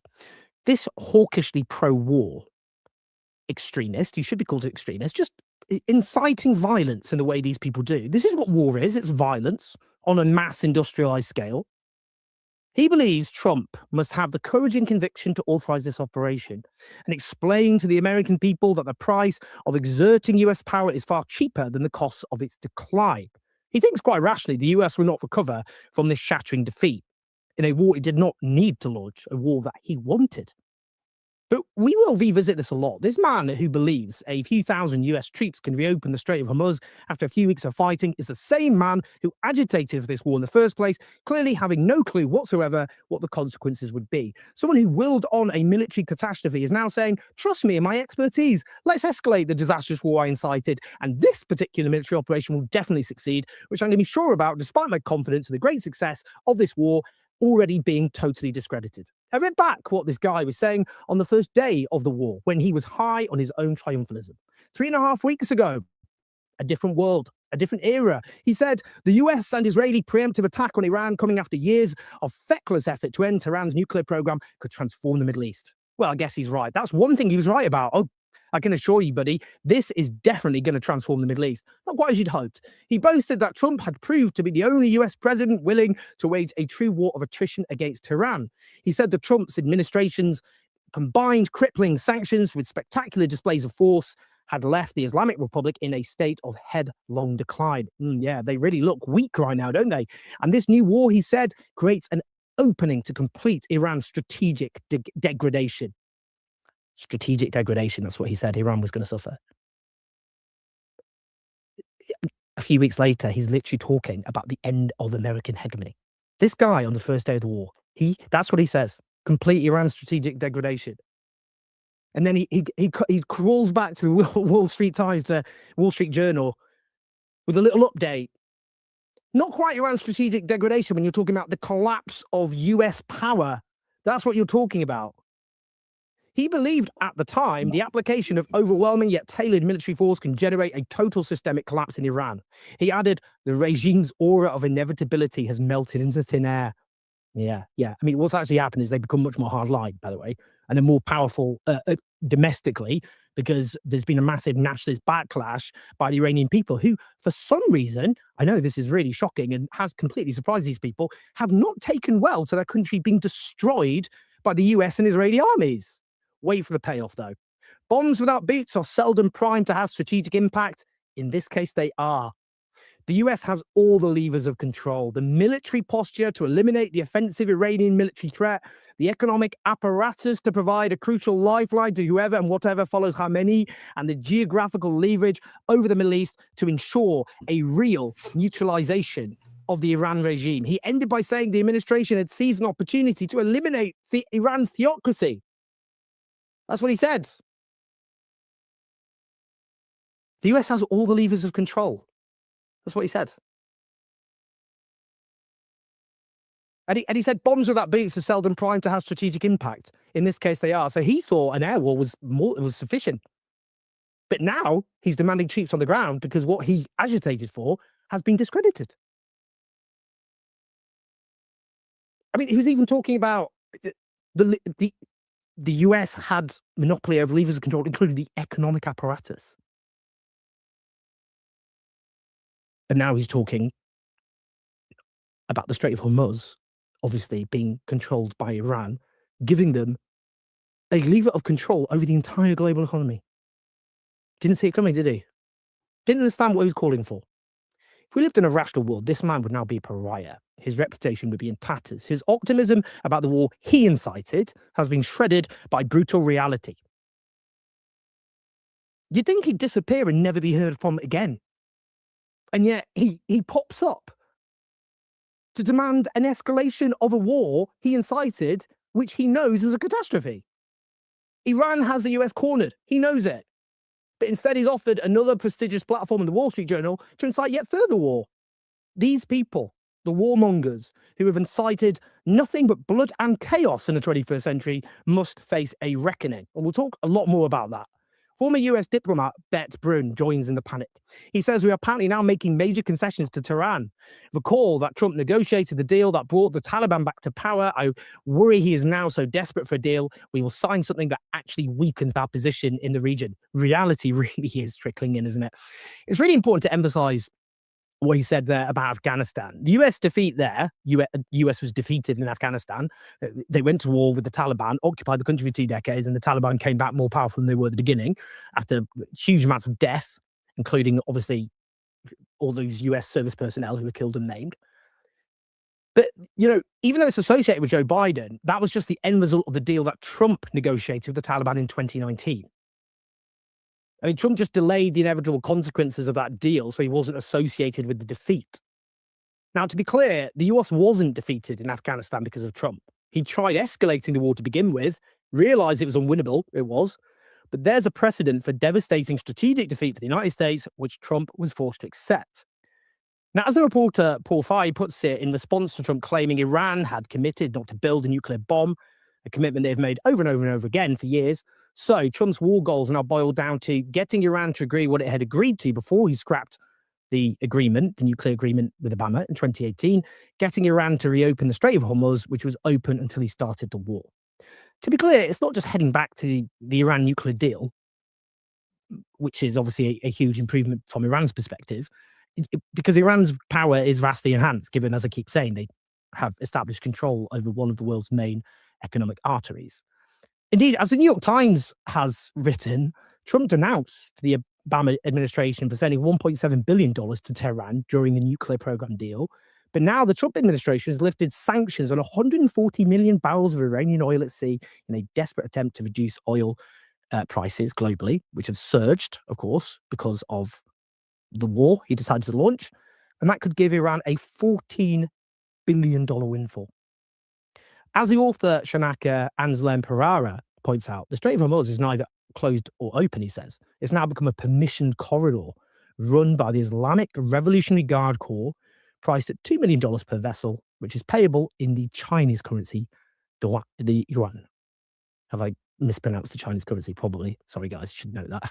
This itself represents a drastic shift against US hegemony, given the petrodollar has governed the energy trade for decades. Meanwhile, the touted success of destroying Iranian missiles and launchers dissolves when the smaller number of Iranian missiles being fired are achieving more direct hits.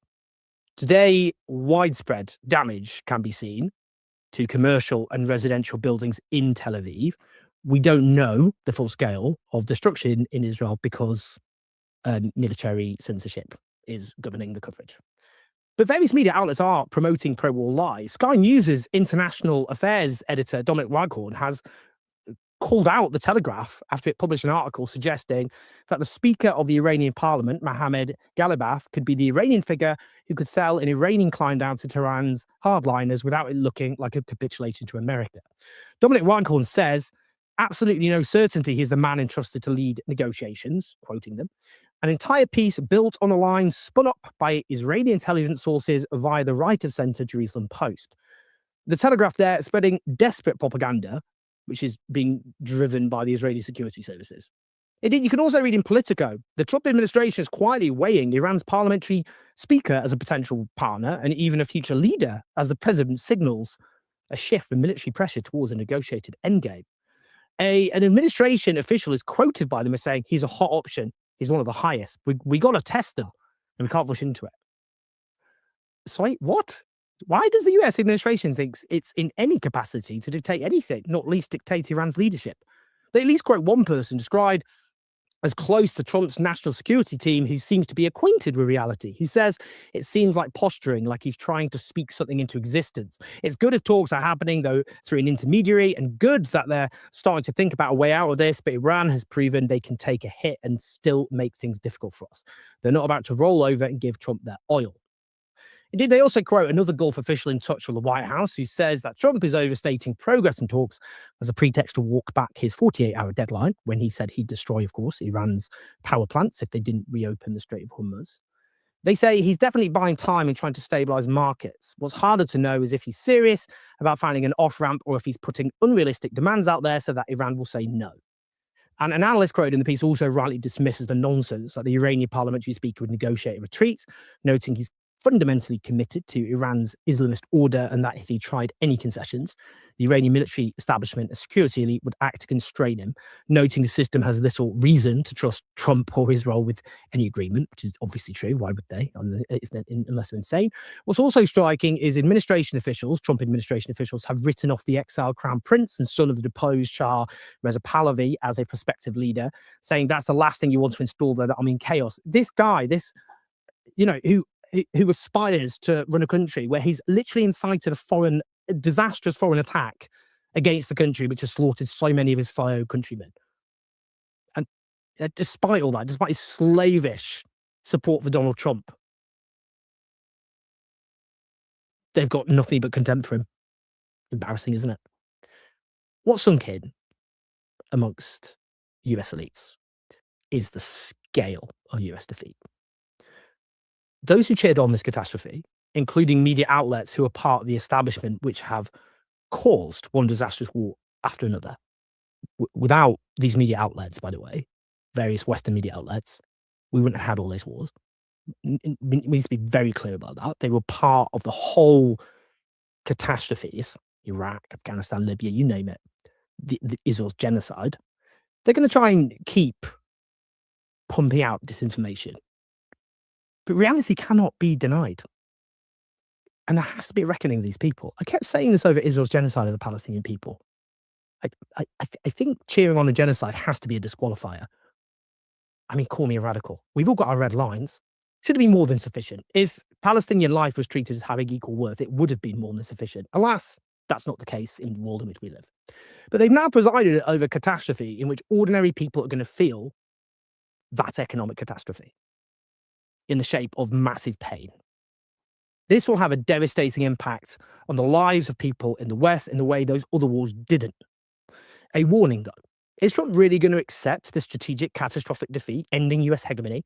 We should keep a sharp eye on the troops being sent to the Middle East, because Trump may well attempt a ground war with mass death and destruction, including the deaths of US troops. But it will still lead to strategic defeat. Trump may lash out in other ways too. And indeed, US democracy, such as it is, which has already been destroyed, could be an obvious victim. Well, we've got lots of interviews coming up with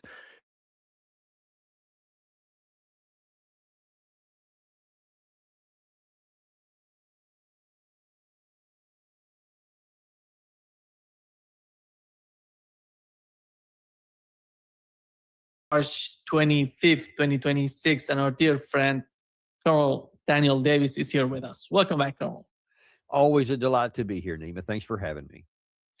Colonel, let me start with the current situation of the escalation in the Middle East.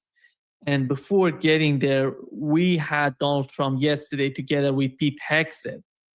And Pete Hegseth came on the podium. He said something so interesting for many people. They want to know what is happening. And here's what Pete Hegseth said. Mr. President, you're spot on. Never in history has a modern military, Iran had a modern military, a modern navy, a modern air force, modern air defenses, leadership, massive bunker. Never has a modern military been so rapidly and historically obliterated, defeated from day one with overwhelming firepower. The air campaign that we've conducted, that Israel's conducted alongside us, was one for the history books, truly. And it's because we have a president of the United States that when he sends his warfighters out to fight, he unties their hands to actually go out and close with and destroy the enemy as viciously as possible from moment one. And that's why we see ourselves as part of this negotiation as well. We negotiate with bombs. You have a choice as we loiter over the top of Tehran, as the president talked about your future. The president has made it clear that you will not have a nuclear weapon. The War Department agrees. Our job is to ensure that. And so we're keeping our hand on that throttle as long as hard as is necessary to ensure the interests of the United States of America are achieved on that battlefield. This is not Iraq and Afghanistan. This is not a president who's interested in vague end states. He's been very clear with us about what we need to accomplish, creating the conditions for them never to have a nuclear capability. And that's exactly what we're doing in historic fashion. Thank you, Mr. President. Carl, who is he convincing, and what is the reality of what is happening right now? Nima, that is really hard to watch, man, especially for somebody who served a career in the U.S. military, had 4 combat deployments of my own. I just like, what is he talking about? I mean, let's just start with the first part there, that we have historically defeated a modern state. I mean, we've talked about it. They have the Iranian side has like F-4 fighters from the 1960s. So not quite like a 5th-gen fighter that you defeated. First of all, he's trying to make it sound like we have this massive capability that, like we defeated the Russians or the Chinese, or this, this really powerful modern force, which is nonsense, of course. Just at face value, that's nonsense. But then, okay, if you have defeated them in historic fashion, then I guess the war's over, right? I mean, let's start popping the champagne corks, man, because it's time to schedule the parade. Here we go. Oh, hang on. The Strait of Hormuz is still closed, and we have killed a lot of people in Iran, but they still have a navy. They still have a rocket force and a ballistic missile force and a drone force. We haven't done anything to knock those things out. Maybe we've diminished some, but we certainly haven't knocked them out, as Israel is testament to on a daily basis, and some pretty big targets here. So, just what the hell are you even talking about that we have past tense defeated this other force here? Because all that does, in my view, is bring even more shame onto the administration, onto the Secretary Hegseth personally, because everybody in the world who has 2 eyes and 1 brain can see that you have thrown lots of bombs, 15,000 different targets by the last estimate I saw. That was yesterday listed by the CENTCOM, and yet all of those strikes have not brought the country to heel. It has not resulted in regime change, despite the weird things that President Trump said about regime change. It has not taken their missile force away. It has not taken their Navy away. It has not taken their support for regional allies away. And the Strait of Hormuz remains closed. Ergo, you have resolutely failed in every single category that you set out to do at the beginning. Why then do you want to talk like you're bragging about some victory? Only people apparently on some of the conservative media who do repeat a lot of this stuff, they seem to be the only one buying it. And I don't know how much they're buying it as opposed to just repeating the story. I guess they just want to say to their followers and to the supporters that they have, it's like, don't believe what I see. Don't believe what you're hearing. Fake media, liberal media, they're lying to you. We've already won. So it's just basically cleaning up the battlefield. But don't worry, we've won. I guess that's their idea. But I mean, when you go after you cheer on watching that TV show, and then you go to the gas station to fill up your tank, you're going to go, hang on, that's a lot more than it was just a week ago. So you can't spin that part. So I don't know what the objective is here. Is it weird? You mentioned that the objective, it seems that as they were talking about it, it was regime change, but it somehow changed during the last 26 days. And they're talking about opening up the Strait of Hormuz right now. What is the objective? Is opening up the Strait of Hormuz? And what are the strategies on the part of the administration to achieve that? And we know that, go ahead.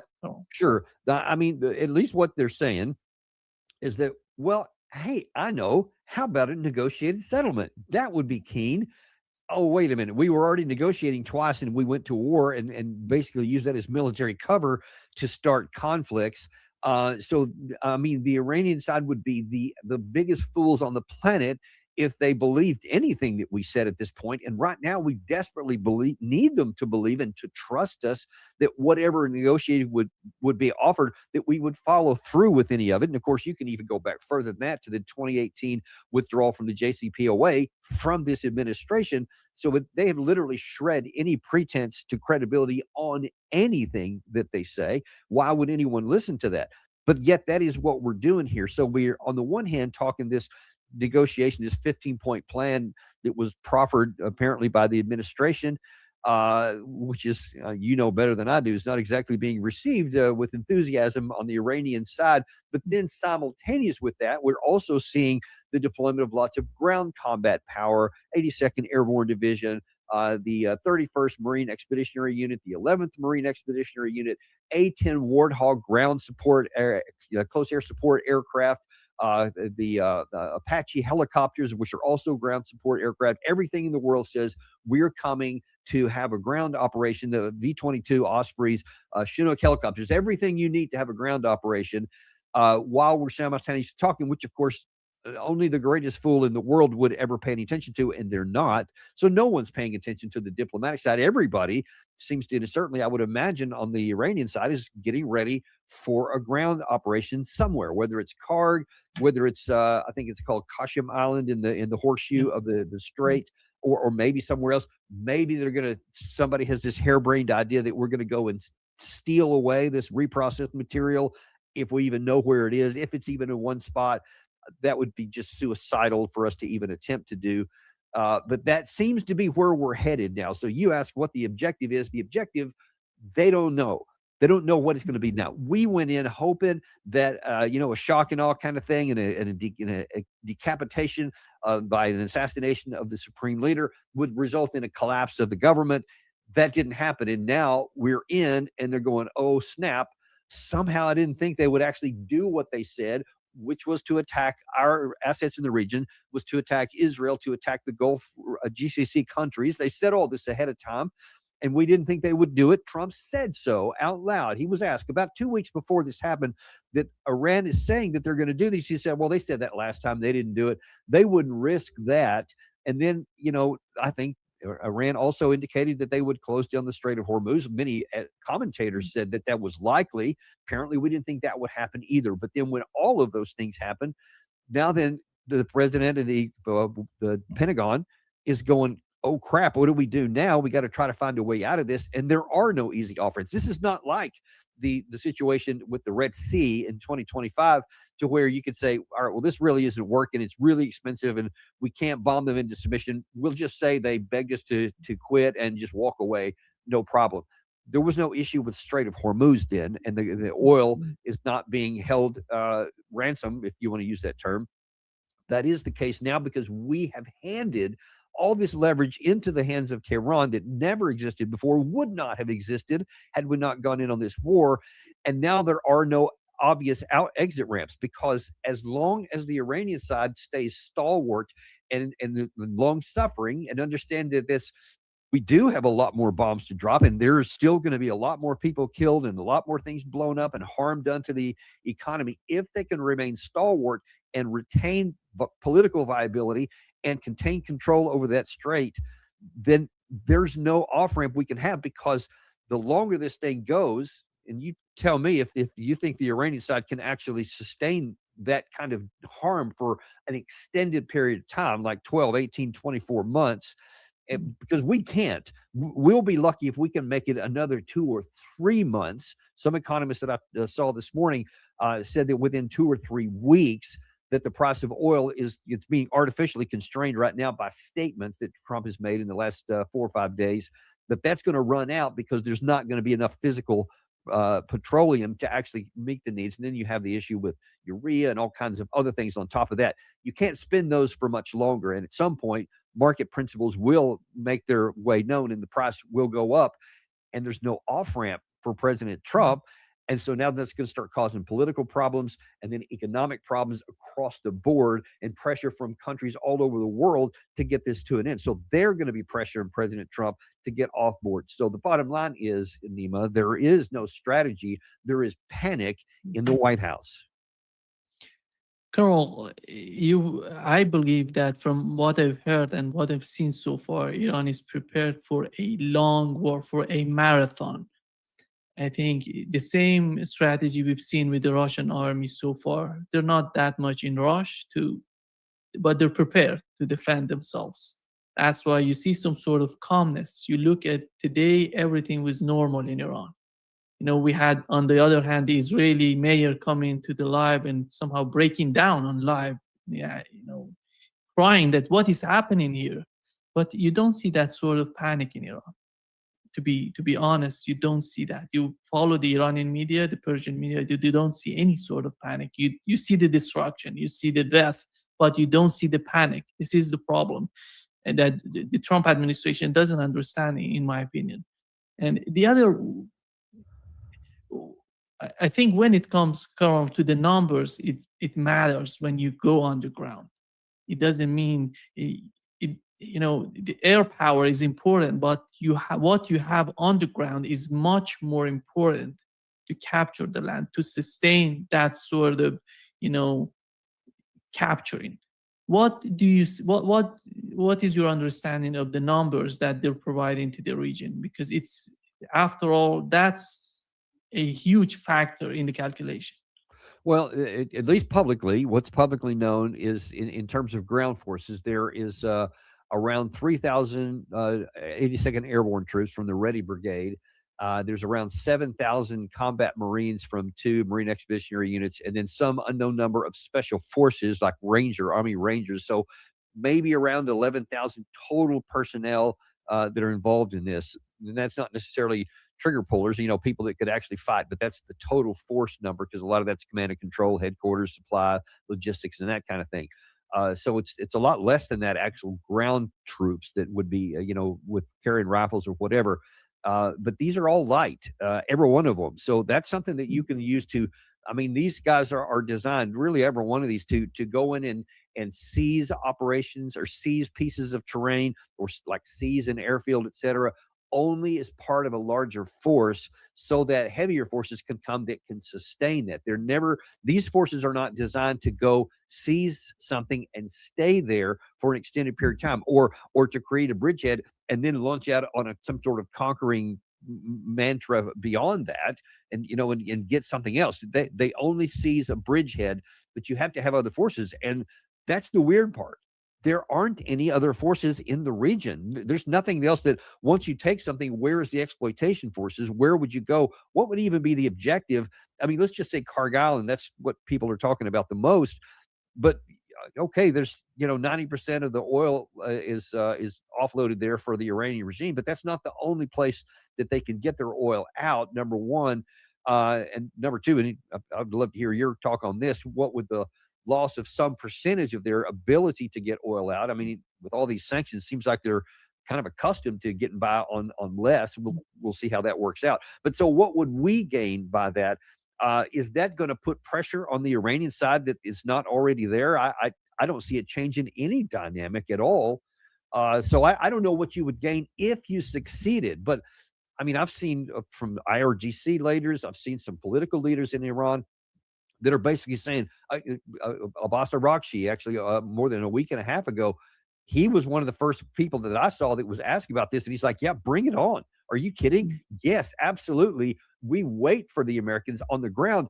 And you can say on the one hand, well, that's just braggadocio. That's just putting on a brave face publicly, because there's a public relations war going on too. But I'm putting myself in their position, taking the flags off and just looking at this from a military perspective, side A and side B, take all the hubris out of all of it. I'm thinking, if I'm on the Iranian side B, I'm like, man, I have every advantage in the world. It's on my home turf. I've got all of these huge mountain ranges, which provide enormous defensive capabilities. I know the territory here. I have no logistic lines. Everything is right there. They're coming from thousands of miles away. They have to keep this logistic bridge going on all over the place. Gas, fuel, ammunition, everything's got to come from a long way away. They don't know the terrain. And so you go on here, and I'm talking rocket artillery, because any of these islands are going to be in range of ground forces as well, the continental forces. So you got long range artillery, drones of who knows how many categories, short-range missiles, medium-range missiles, long-range missiles. It could range from anywhere in the country. All could converge wherever they say. It could be a weapons nightmare on whatever force lands on there, whether they're successful or not. And then how would you sustain it over time if you did take it? So everything militarily to me says this is a disaster in the making. And I don't know why we would want to choose to fight this battle. Carol, here is what the U.S. ambassador to NATO said about forcing NATO allies to join the fight.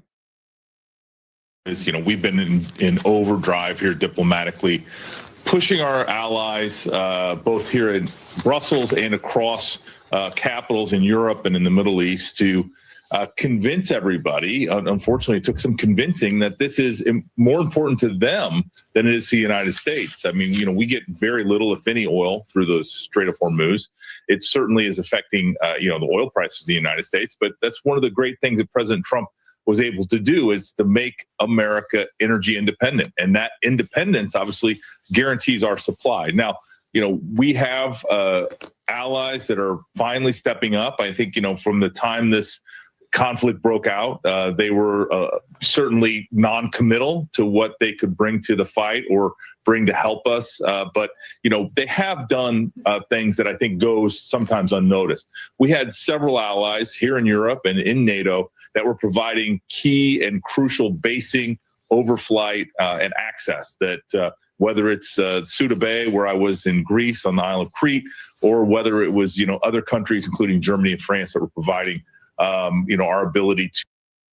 Yeah, he's somehow saying that they have done everything they could, and their assessment is different from the Trump administration's assessment. That's the difference. That's why they're not joining the fight in the Strait of Hormuz. What do you make of it, Carl? Well, I mean, I'll just tell you right off the bat, if Secretary Hegseth was an embarrassment to me on the military side, this is an embarrassment on the diplomatic side. Because he's talking about, why aren't they doing stuff? And he tries to make this case, we're protected. I mean, I don't know what's their problem, because they're the ones who get a lot of oil from the Persian Gulf. We're fine because we're energy independent. No, we're not energy independent. We import, I haven't seen the current rate, somewhere between 3 to 5 million barrels per day that we import on top of what we make as well, because that's the mix of different fuels. We have to have that. But secondly, if it doesn't matter, then why is the price of gasoline like nearly $1 more than it was at the price? Because oil is a global commodity. So it doesn't matter where the oil comes from. It only matters what the global price is. And if the price keeps going up for the world, then it goes up for us too. So everybody in the world, not even just the West, is going to be dependent upon this. But the second thing, and the more important issue, is both diplomatically and militarily, there's a reason why no nation has stood up yet to say they're going to bring military forces of any kind, naval or air power, and definitely not ground power, in to participate in this, because they recognize that it is an unwinnable situation. There is no military solution that we can force open the Strait of Hormuz that's at an acceptable cost in an acceptable time frame. There's a reason why our Navy, with a third of our Navy deployed in this mission so far, according to reports, why haven't we opened it up? And I saw General Jack Keane last week was asked that question, and he said, "Oh, well, we could, but we have global requirements. So if we did all that, then we could do it. Definitely, we could escort those vessels through there, but then we wouldn't be able to do anything else. So we need our help from our allies." But see, we know that's why our ships are way, way out from the shore, because we know that the minute that you bring them, even heading into the Gulf of Oman, even before you get to the straits, I call it like a gauntlet of death with all the shoreline of the Iranian shoreline for, I think it's 800 miles or something to the Karg that you would have to navigate through, and increasingly close ranges when you get closer to the strait, and then trying to get up to Karg, etc. You're not going to be able to drive a ship up there even to get to Karg Island for an offensive operation, much less a permanent escort mission. And by all accounts, you did, and I think we did this in the 1980s with the operation where Reagan had, where you need a couple of military escorts for each one of these tankers. And you're talking 100 tankers a day to get the normal flow going in. what Navy has the assets to do something like that, even if you just rode through the strait, even if they weren't attacked. But everybody knows that they probably would be attacked. And Iran doesn't have to sink every ship. They just got to sink a few of them as a warning. And then the next one's, what tanker is going to be in line to be the third one destroyed? If you hit the first couple, then who's going to be in line to be number 3 to go to the bottom of the Persian Gulf? No one's going to do that. So it's effectively closed, and it takes so little for Iran to keep it controlled. They don't even have to mine the thing anymore. I think that's like a last-ditch effort. If they got really, really desperate, that they could do that to firmly close it off for everybody. But they don't need to right now. Just the threat of, because there's already been a number of tankers, spectacularly blow up in the Persian Gulf. And, the flames were made great video, which scared everybody. And so now only those that get permission can come through. And that's a limited number so far. So why would anybody in Europe send their ships to do what our own ships won't do, what our ships can't do? Because whatever is said publicly and whatever attempts to shame our allies, like the ambassador was trying to do there, is not going to work, because at the end of the day, the same logic that has kept us from putting our ships into harm's way will keep them from putting their ships into harm's way. So they will agree to some amorphous kind of, support, we're behind you, whatever. We're going to help with, some kind of, I think the Britons said some sort of keep the Hormuz Strait or safe or some amorphous thing like that, but it didn't commit to any kind of hard military power or a time frame, et cetera. And I think that's what you're going to see, because nobody's going to sign up. Nobody diplomatically and politically from Europe could survive if they said, all right, I don't know, I'm just picking Greece or the UK or France. I'm going to send my ships there. We're with you, President Trump. And then they go to the bottom of the sea. Now, how are they going to face their electorate when they're saying, you just killed our sailors from our own country, when the Americans won't even send their own sailors in there? Now they're dead. Our ship's at the bottom of the sea. Get out of the office. We're going to, fire you or whatever. Nobody would face that, because that's what would happen if they tried to go against what the IRGC did. There's too many ways that they could damage or destroy those ships.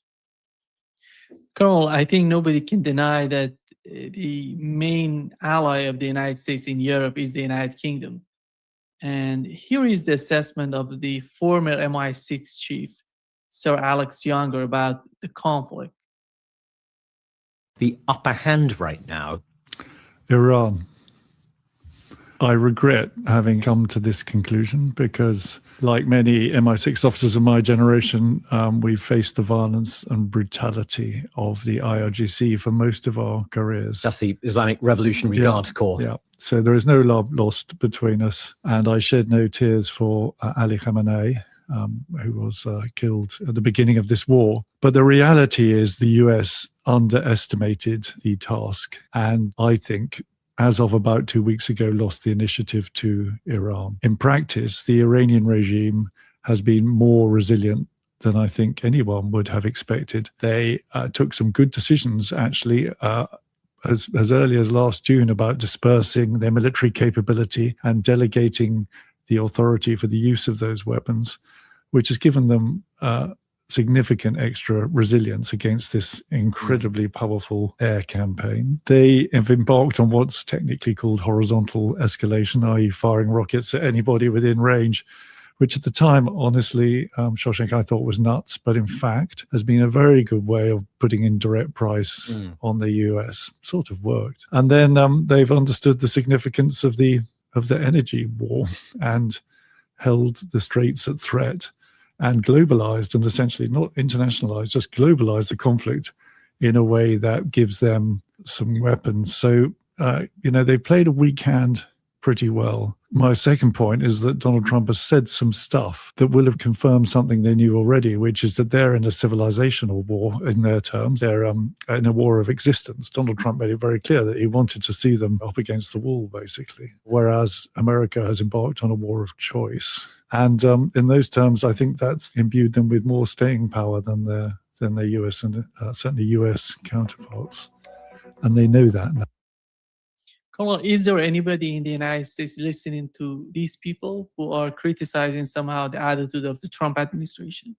It's interesting. For all the things you said there, I agree with. I thought one of the more telling statements was early on in that, when he said, I don't think anybody really understood the staying power and the stamina of the Iranian side, that they would be able to be so resilient. And I'm thinking, what do you mean? The only way you would have known that is if you had never paid any attention, or if you believe this caricature that we have of the Iranians as being religious Nazis, that they only want to kill everybody who's not Shia, and that they're just this maniacal group that all they want to do is kill people and get nuclear weapons to kill more people. That's all they want to do, etc. And that they're kind of this weak people. If that's your caricature, then you don't view them as actual human beings that have weaknesses and strengths, etc. They're just evil, that they have to be oppressed. But if you had listened to anything that Iran had said in the months or even years prior to this, there would have been no doubt that this would have been the expectation that you could have had, that they would have been this resilient, because they have known for sure the power that the West, the U.S. and Israel bring to bear, and could reap havoc. And that's why they had all these, for decades, underground facilities, these underground cities. They have been resourced. They have been stockpiled. They have the industrial capacity underground where it continue on. They're not foolish to think that they're going to put stuff in buildings on the ground that can be easily destroyed by our capabilities. They have certainly known that. So they foresaw all of that.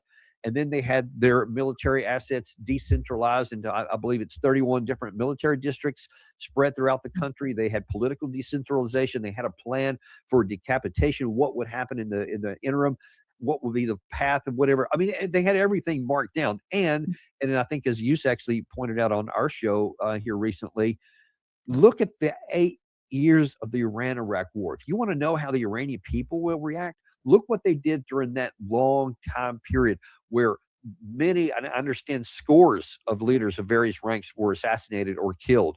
Hundreds of thousands of Iranian people sacrificed their lives. They never broke.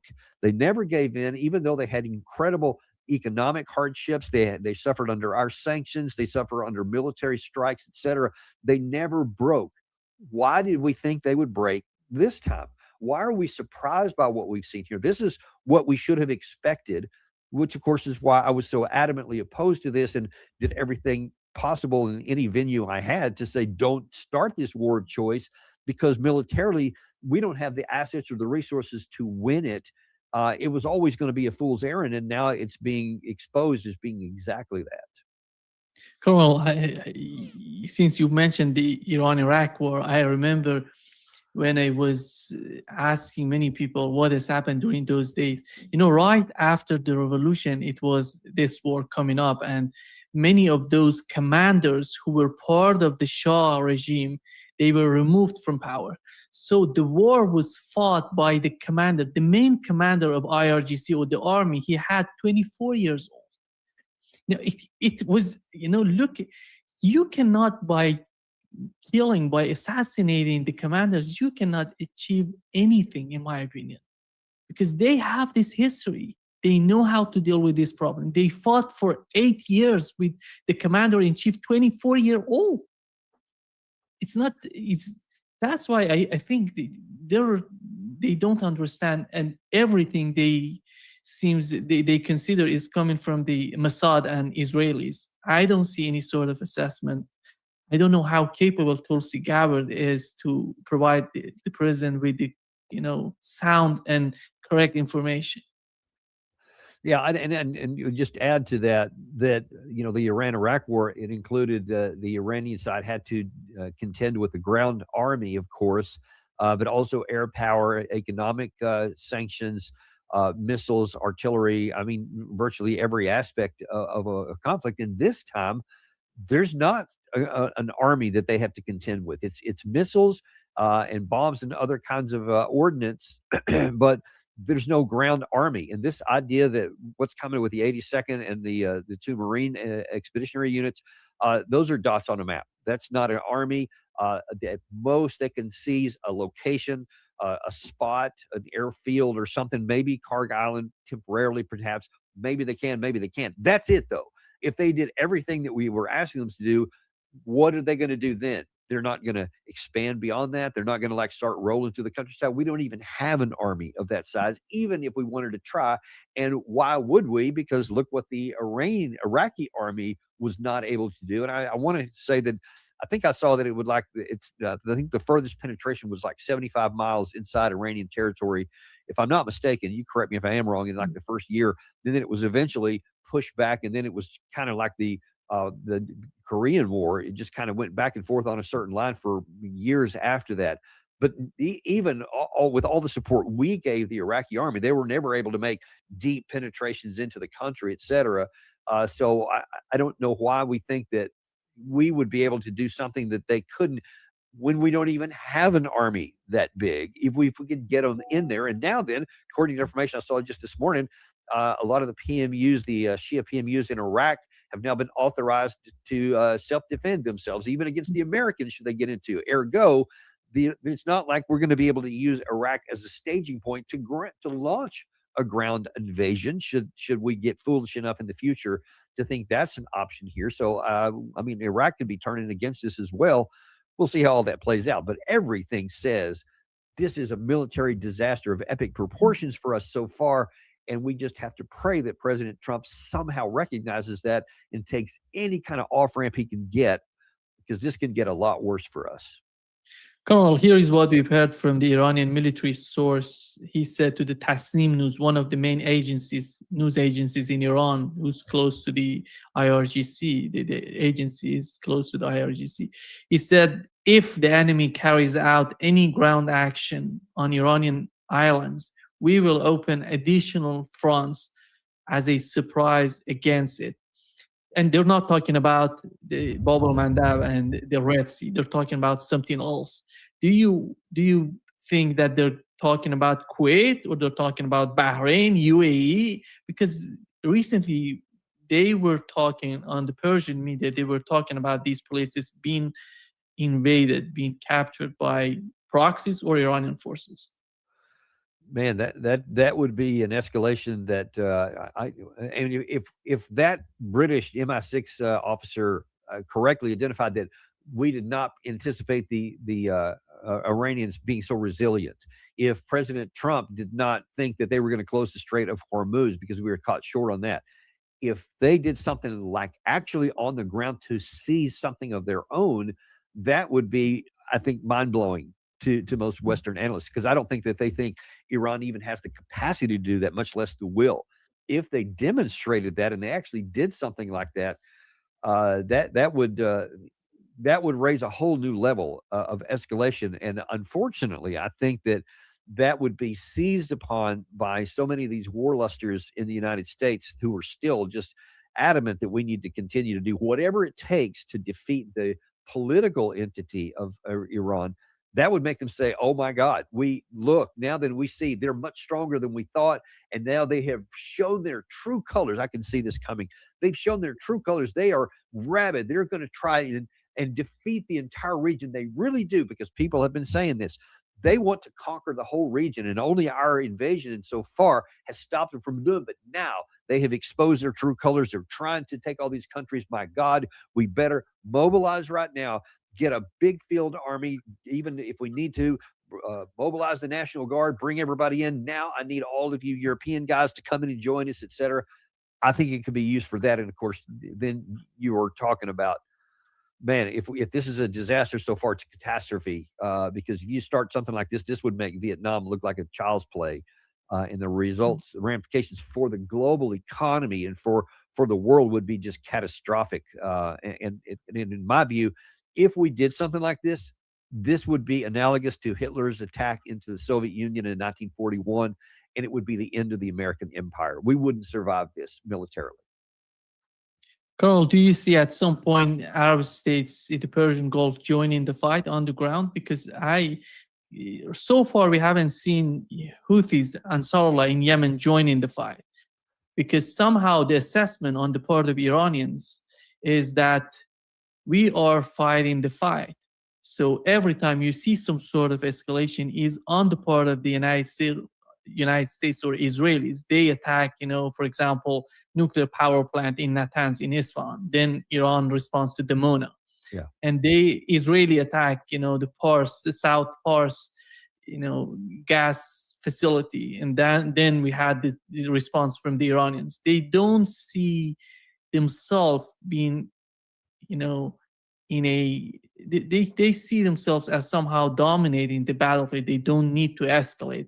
That's why they're prepared to respond to any sort of escalations. Yeah.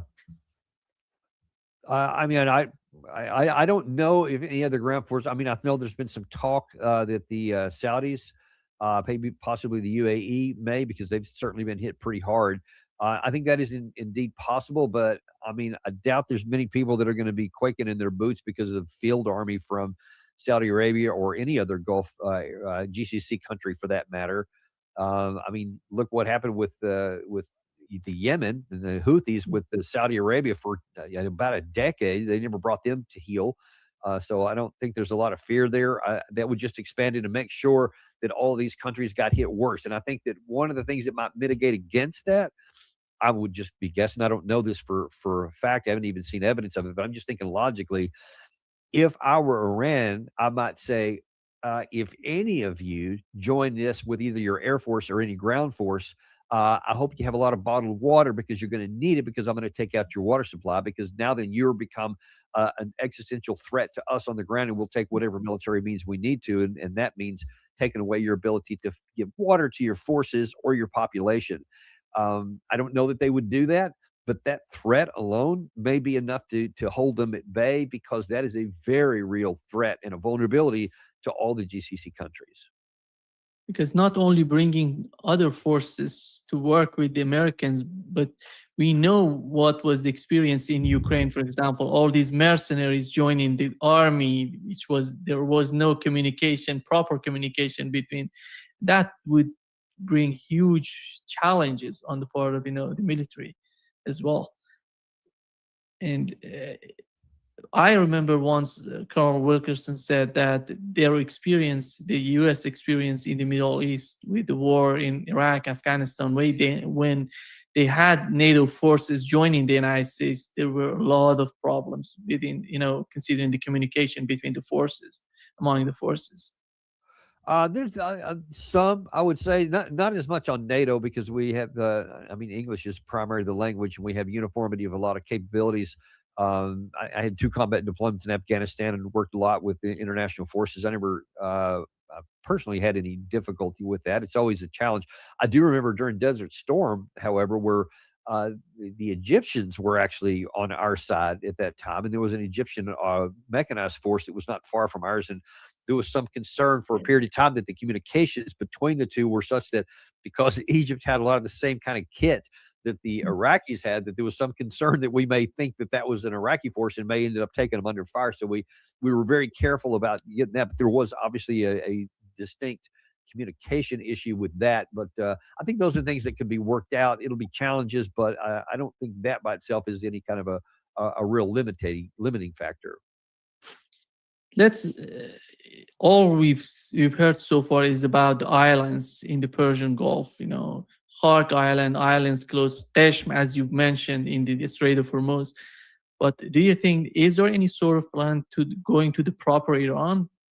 The only thing that I can see there at the present time, and let me caveat that, is if somebody says, hey, you know what, we have intelligence that we know we're all 400 and whatever kilograms of the 60% reprocessed nuclear material is. It's in a bunker in this place, and we're going to go and and use air insertion, and we're going to seize that, something like that.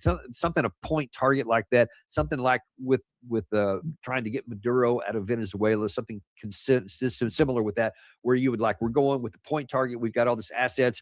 We go in big, bam, hit them, get the target out, and leave. Something like that. But in terms of Iraq in 2003 or 1991, right now we don't even have the assets. So right now, that's not even a theoretical possibility. We would have to get an army on the ground to do that.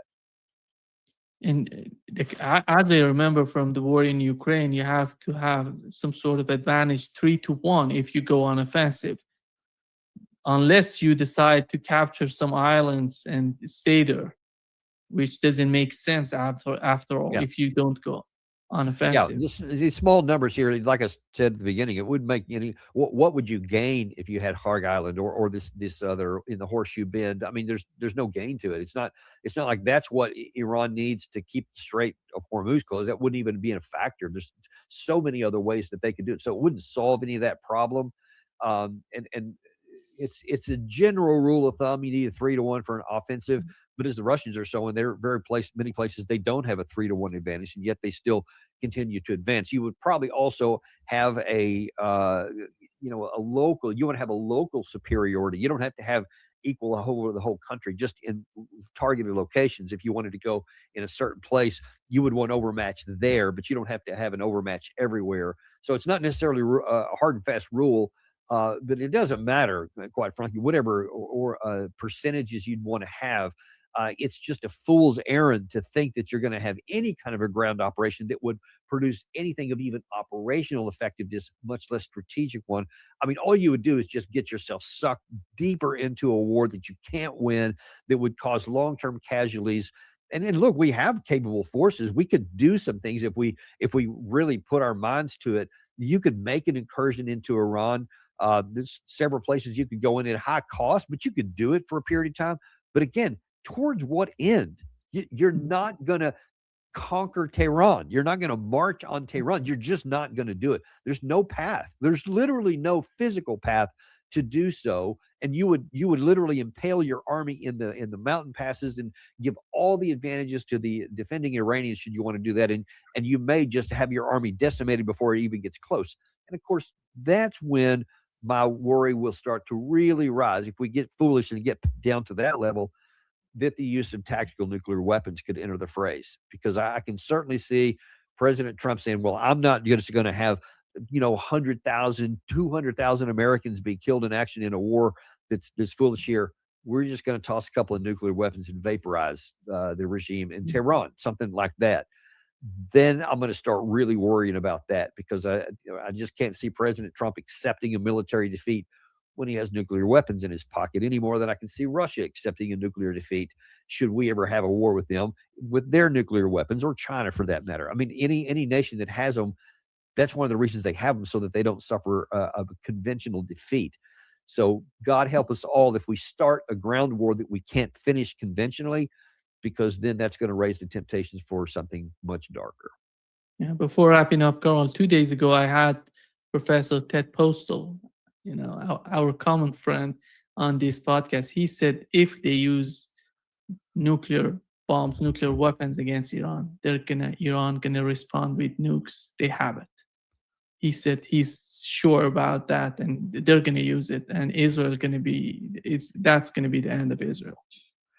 I mean, I've had Ambassador Chaz Freeman, another of our mutual friends, on my show, and he thinks that if they don't, they're in the process of doing. He said it would be illogical for them not to at this point.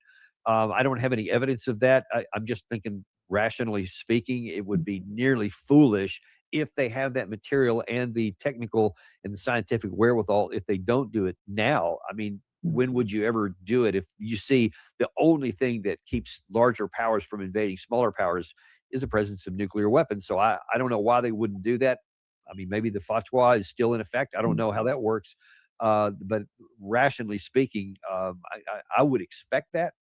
And that's maybe another surprise that the Iranian side has for us. I don't know. Yeah. Thank you so much, Carl, for being with us today. Great pleasure, as always. Always my pleasure. Look forward to having you back on our show soon. We really value your advice as well. Sure. Sure. Thank you very much. Bye-bye.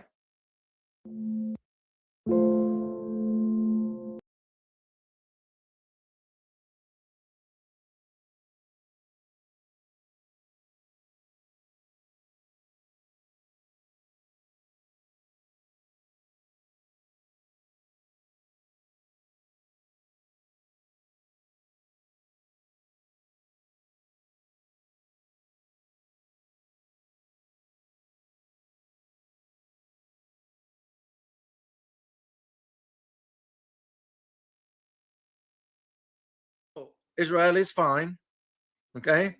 And there are no explosions in Israel. And we are conducting negotiations with Iran. This is coming out of a president, and that tells you the story right there.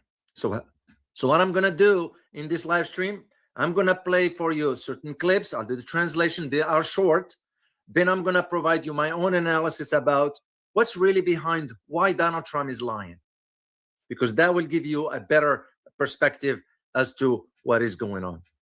So let's start with the clip first, and I'm gonna start it right away, so this way we can move on this. الدفعة الأخيرة من الصواريخ الإيرانية إذا كانت باتجاه تل أبيب والجنوب. ما هي الحصيلة؟ I'm not really a cupcake, but I am super baked, thanks to Mood Can. Mood is third-party tested, so you know it's safe. She's asking a question regarding the latest salvo of Iranian missiles, specifically those directed towards Tel Aviv and the south. What is the current toll? يعني التقديرات بسقوط أكثر من صاروخ في منطقة مفتوحة بحسب القناة 12 الإسرائيلية، هذا وفقا للادعاء الإسرائيلي، ولكن تم سماع 3 انفجارات ضخمة سمعت حتى في مدينة القدس بعد تفعيل صفارات الإنذار في تل أبيب، وتم أيضا رصد يعني وفقا لما صور من قبل الإسرائيليين سقوطا لهذه الصواريخ. He's saying, according to the Israeli channel, estimates suggest that more than one missile landed in open terrain. This is based on Israeli claims. However, 3 massive explosions were heard, audible even in the city of Jerusalem, following the activation of air raid sirens in Tel Aviv. Furthermore, footage captured by Israelis appear to show these missiles landing without being intercepted. هنا اعتراضها. هذه هي الدفعة الثانية التي تطلق خلال حوالي 4 ساعات، تحديدا بعد أن أطلقت إيران دفعة أخرى في الساعات الماضية نحو الشمال، نحو حيفا ومحيطها، نحو حيفا والجليل، وسقط. This marks the second wave of launches within a span of approximately 4 hours. Iran had previously launched another salvo earlier today, meaning not today, today is the day before, because that's when it happened, towards the north, specifically towards Haifa, the Galilee, and the surrounding areas. سقطت أجزاء من الصاروخ العنقود الذي أطلق نحو الشمال في منطقة نيشر، ما أدى إلى إصابة إسرائيلي بجروح طفيفة وأضرار مادية في مكان سقوط هذا الصاروخ. نتحدث عن عودة الإطلاقات من إيران بعد حوالي 11 ساعة من الهدوء، كانت في ساعات الأمس تحديدا، منذ ساعات صباح الأمس وحتى ساعات المساء، وكان الاعتقاد بأن هذا قد يكون بسبب الحديث عن انفراج في المفاوضات بين الإيرانيين والأمريكيين. Fragments of a cluster missile fired towards the north landed in Nesher area, resulting in minor injuries to several Israelis and causing material damage at the impact site. We are witnessing a resumption of missile fire from Iran following a period of approximately 11 hours of calm. This lull occurred yesterday, specifically from the morning hours until the evening, and it was initially believed to be linked to reports of potential breakthrough in negotiations between Iran and American officials. ولكن تبين عكس ذلك مع ساعات المساء، وهو ما يعني أن الإطلاق عاد مجددا، وأن التفسير الوحيد الذي كان لعدم إطلاق الصواريخ في ساعات يعني منذ صباح أمس وحتى ساعات المساء كان بسبب ربما يعني أشياء لها علاقة بالإطلاق أو بمنصات الصواريخ، أو حتى أشياء عملياتية إيرانية، وليس بسبب المفاوضات أو الحديث عن تقدم تحديدا بعد تصريحات الرئيس الأمريكي دونالد ترامب. However, by yesterday evening, the reality proved otherwise. This signifies that the missile fire has resumed, and that the sole explanation for the cessation of launches during those hours from yesterday morning until evening was likely due to factors related to the launch process itself, the missile platforms or internal Iranian operational considerations, rather than being a consequence of negotiations or any reported progress, particularly in light of recent statements by US President Donald Trump.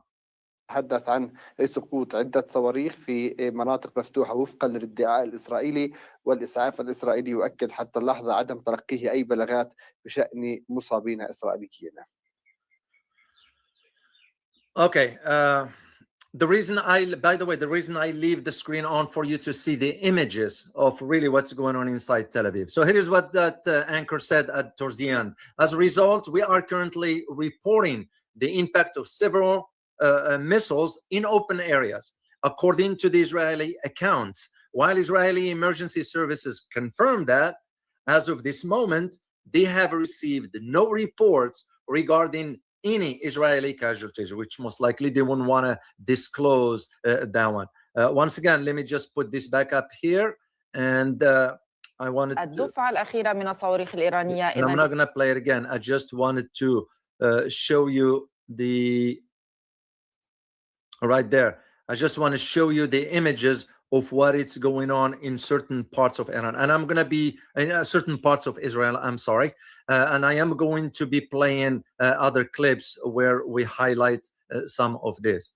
Now, the importance of this to understand, and I'm going to be playing a clip from U.S. outlet now.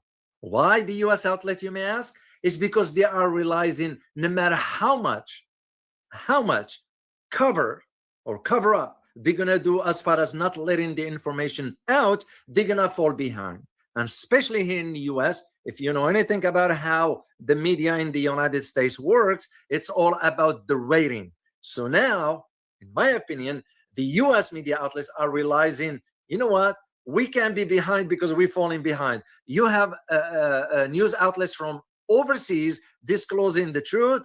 And in my case here, I happen to speak Arabic language. I'm able to understand it and do the translation for you. So the clip I'm going to be showing you is from the US, and I want you to take a listen. And I think it's in English anyway. We don't have to worry about translation here. Let me just upload it here on the screen, and you can. All right. Let me share it first, and it show you the footage as is. There we go.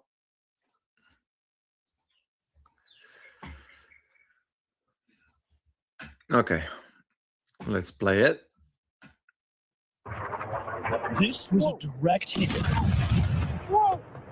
Whoa! Not far from Israel's main nuclear reactor, showing Iran can keep raining missiles across Israel. Once again, this is a picture of Tel Aviv. This is not Gaza. In the Middle East, all while maintaining their almost total blockade on the Strait of Hormuz. President Trump told the Iranians last night they have 48 hours to unblock the strait or he would obliterate their power plants. Iran replied that all energy facilities belonging to the United States will be targeted in response. Only a day earlier, Trump said he was considering winding down his war against Iran. Trump's Treasury Secretary Scott Bessent spoke to NBC News' Kristen Welker. Just to put a fine point on this, though, is the president in the process of winding down this war or escalating the conflict? Again, they're not mutually exclusive. Sometimes you have to escalate to de-escalate. There were no reported deaths from Iranian missiles in southern Israel, but Israeli health officials said at least 180 people were injured, like in this apartment complex in Arad. All of this damage was caused by just... By the way, the Arad location, this one is near Daimona, which I will do a live stream for you to confirm some other aspects. I'm just waiting to confirm a few things. All right, let's continue here. One Iranian ballistic missile that managed to evade Israel's formidable air defenses. It's just one impact. Hold on a second. This guy's saying formidable Israeli defense system. So you can just tell how the language also does not want to show the vulnerabilities that exist. And speaking of that, TikTok just removed one of my posts because I said something like this. They didn't want it. Tells you again. A weekend that was uniquely violent for Israelis. It was a very shocking boom. Israeli opposition leader Yair Lapid said the attacks are proof Iran deliberately targets civilians. Do you see any military sites or facilities around you? What they're doing is trying to kill as many civilians as possible. Iranian state TV said the military intent. Oh, hold on a second, Levitt. Isn't that the same what Israel is doing inside Iran? I mean, let's be fair, an eye for an eye. Why play double standard? Oh. All right, let's continue here. Ended the attacks on southern Israel to hit Israel's nearby nuclear research facility and reactor. Retaliation, it said, for Israeli strikes on its Natanz nuclear facility on Saturday. At least 15 people were also injured in Tel Aviv by debris falling from intercepted missiles. And in southern Lebanon, Israel is blowing up this bridge. It's said to keep Hezbollah operatives from moving south. Can Israelis still have faith in the anti-air defense that Israel is putting up here? Well, we've had great success so far, over 92% interception rate. But even the best defense in the world is not perfect. But the best defense is making sure they can't fire these missiles anymore. Matt is joining us now from Tel Aviv. And Matt, the Iranian military says it is ready to keep the Strait of Hormuz closed for a while if it has to, right? That's right, Hallie. If President Trump follows through on his threat to attack those Iranian power stations, the Iranians say they'll keep the Strait of Hormuz shut until those power stations are rebuilt. Hallie? Taxes was chasing updates. Now Taxes is a TurboTax expert, doing it all. All right, I'm gonna stop right there, because that's the end of it. And so very interesting. Once again, I want you to see with your own eyes and listen to the usage of certain words. And by the way, while I'm thinking about it, one of the reasons why Trump had to back down, which I will do a separate video because I don't want to overwhelm you with so much information. And second thing, I like to confirm, as you know. But one of the reasons I found out is that when Trump threatened to attack the electricity, the electric grids and so forth in Iran, guess what Iran said? Said, we will target the same.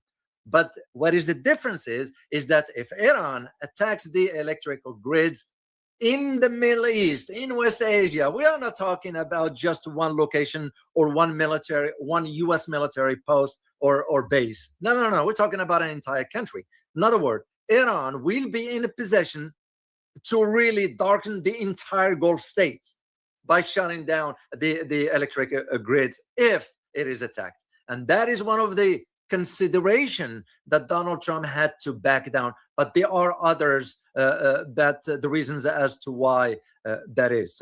So what I'm going to do next, I'm going to be playing another clip, this one about, and I'll do the translation, this one about Tel Aviv being hit as of 48 hours ago. This is not from a week ago or so, because it's been repeated. And I'll do the translation. Then we'll move on into talking about Trump lying about this so-called negotiations. If the truth matters to you, hit like, subscribe, and tap that bell. No spin, no agenda, just the stories they don't want you to know. Don't watch from the sideline. Be part of the movement. Your support keeps the truth alive. Thank you. Indeed. So let's share the next clip here, and I'll do the translation for you. It's not that long. I decided to just keep this very, very short. Once again, I just want you to be aware of the images. The reason I leave the screen on, because I want you to see the images that is going on onto this. All right, let me start it here. Oh, sorry. Oh, I already moved on. Okay. This one. Let's start. الإسعاف الإسرائيلي بإصابة 6 أشخاص جراء سقوط شظايا صاروخية إيرانية في تل أبيب. وقالت إذاعة الجيش الإسرائيلي إن 8 مواقع شهدت سقوط شظايا صواريخ في منطقة تل أبيب، بل في مدينة تل أبيب ورأس العين في الوسط. لما قالت وسائل إعلام إسرائيلية أن الصاروخ الإيراني الأخير كان يحمل رأسا حربية متشظية وتفرقت منه قنابل تزن الواحدة 100 كيلوغرام، مشيرة إلى دمار كبير طال 3 مباني في تل أبيب. What he's saying is in the latest developments, Israeli ambulance services reported that 6 people were injured by falling debris from Iranian missiles in Tel Aviv.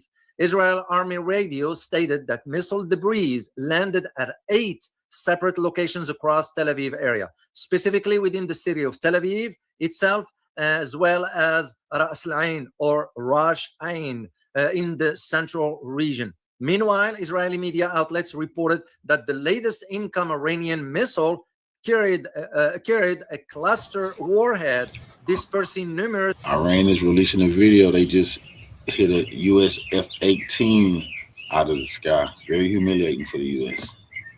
Submunitions, each weighing approximately 100 grams, and noted that significant damage was inflicted upon 3 buildings in Tel Aviv. وكان التلفزيون الإيراني قد أعلن إطلاق دفعة جديدة من الصواريخ نحو إسرائيل بعد ساعات من إعلان الحرس الثوري إطلاق الموجة 78 من عملية الوعد الصادق 4. وأكد الحرس الثوري استهداف إيلات وديمونا وشمال تل أبيب إضافة إلى قواعد أمريكية في المنطقة. Earlier, Iranian state television has announced the launch of a new salvo of missiles towards Israel hours after the IRGC declared the commencement of the 78th wave of Operation True Promise 4. The IRGC confirmed that their targets included Eilat, Daimona, and northern Tel Aviv, in addition to U.S. military bases in the region. فيما قالت وكالة فارس الإيرانية أن الولايات المتحدة وإسرائيل استهدفتا منشآت للطاقة في أصفهان وخرم شهر، مشيرة إلى أن الاستهداف طال مبنى إدارة الغاز ومحطة خفض الضغط في أصفهان. Never ever sue the driver who crashed into you after a car accident. There's a better way to get compensated that's faster. Conversely, the Iranian Fars, a news agency, reported that the United States and Israel had targeted energy facilities in Isfahan and Khorramshahr. The agency noted that these strikes hit a gas administration building and a pressure reduction station in Isfahan, as well as a gas pipeline serving a power plant in Khorramshahr.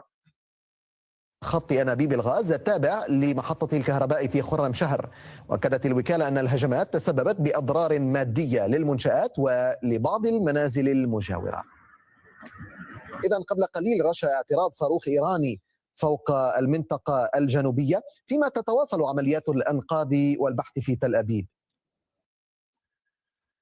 The agency further confirmed that these attacks caused material damage to the targeted facilities and to several nearby homes. Just moments ago, the interception of an Iranian missile was witnessed over Israel's southern region, while search and rescue operations continue in Tel Aviv. نعم بالفعل علي، و7 رشقات صاروخية أطلقت من إيران باتجاه إسرائيل منذ منتصف الليل وحتى صباح هذا اليوم. هذه الرشقات تركزت في مناطق واسعة من إسرائيل ودوت على إثرها صافرات الإنذار في مناطق الشمال، ونتحدث عن الجليل، الجولان وأيضا خليج حيفا. كذلك أيضا كانت دوت صافرات الإنذار في منطقة المركز وتل أبيب ومحيط القدس، وأيضا في الجنوب وتحديدا منطقة النقب، بئر السبع، ديمونا وعراد. استهدافات Indeed, Ali. 7 distinct missile barrages have been launched from Iran towards Israel between midnight and this morning.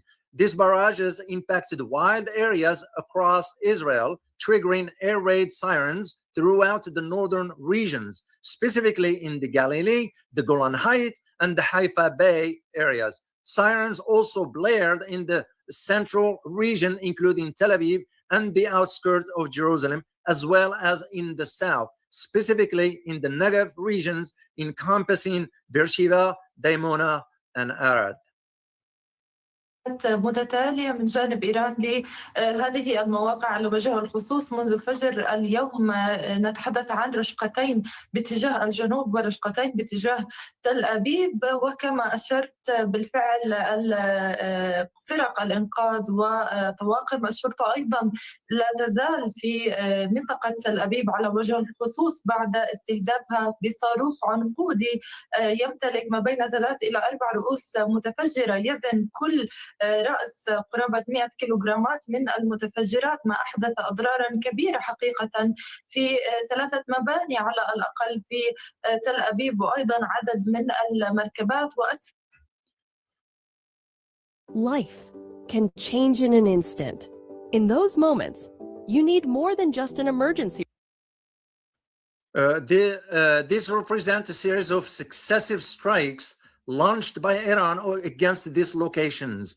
Regarding the specific sites, since dawn today, we have been reporting 2 barrages directly towards the south and 2 towards the Tel Aviv.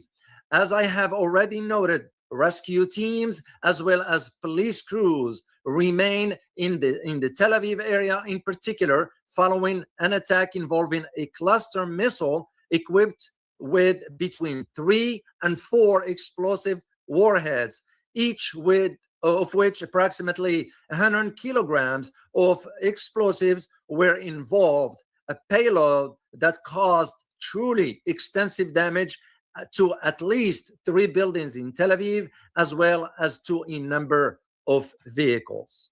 بحسب الإسعاف الإسرائيلي عن إصابة 6 إسرائيليين بجروح طفيفة. لا تزال قوات الإنقاذ وأيضا الشرطة تطوق الموقع المستهدف في تل أبيب وتمنع الاقتراب منه، وأيضا يعني هناك صور وتوثيقات من موقع الحدث يضرر يعني يبين أضرار كبيرة في الواقع.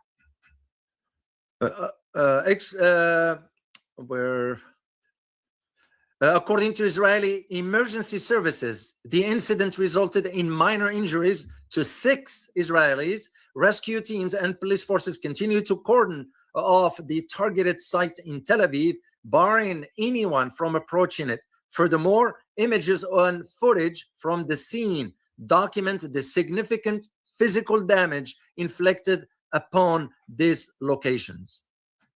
في هذه المواقع، وبحسب التقارير الصاروخ هو لم يصب المبنى بشكل مباشر، هو سقط بين عدة مباني، ولذلك كان الضرر كبير في عدة مباني وكذلك أيضا في عدد من المركبات.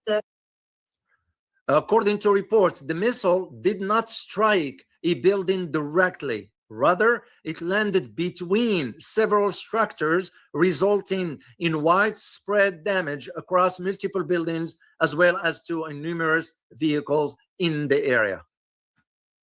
في هذه المنطقة. أما الصاروخ الأخير الذي استهدف منطقة الجنوب، فتحدثت وسائل الإعلام الإسرائيلية عن نجاح الدفاعات الجوية باعتراضه، ولم يسفر عن سقوط شظايا أو إصابات بحسب أيضا ما تورد نجمة داود الحمراء الإسعاف الإسرائيلي الليلة الماضية أيضا. As for the most recent missile, which targeted the southern region, Israeli media reported that air defenses successfully intercepted it. According to statements from Magen David Adom, Israeli National Emergency Medical Service, this interception resulted in either falling debris nor any injury. كان هناك استهداف لمنطقة حيفا، وكان هناك أيضا إصابة مباشرة لأحد المباني، وأسفر ذلك أيضا عن عدد من الإصابات وكذلك أضرار في المبنى. You're not eating onions wrong. You're destroying them before they help you.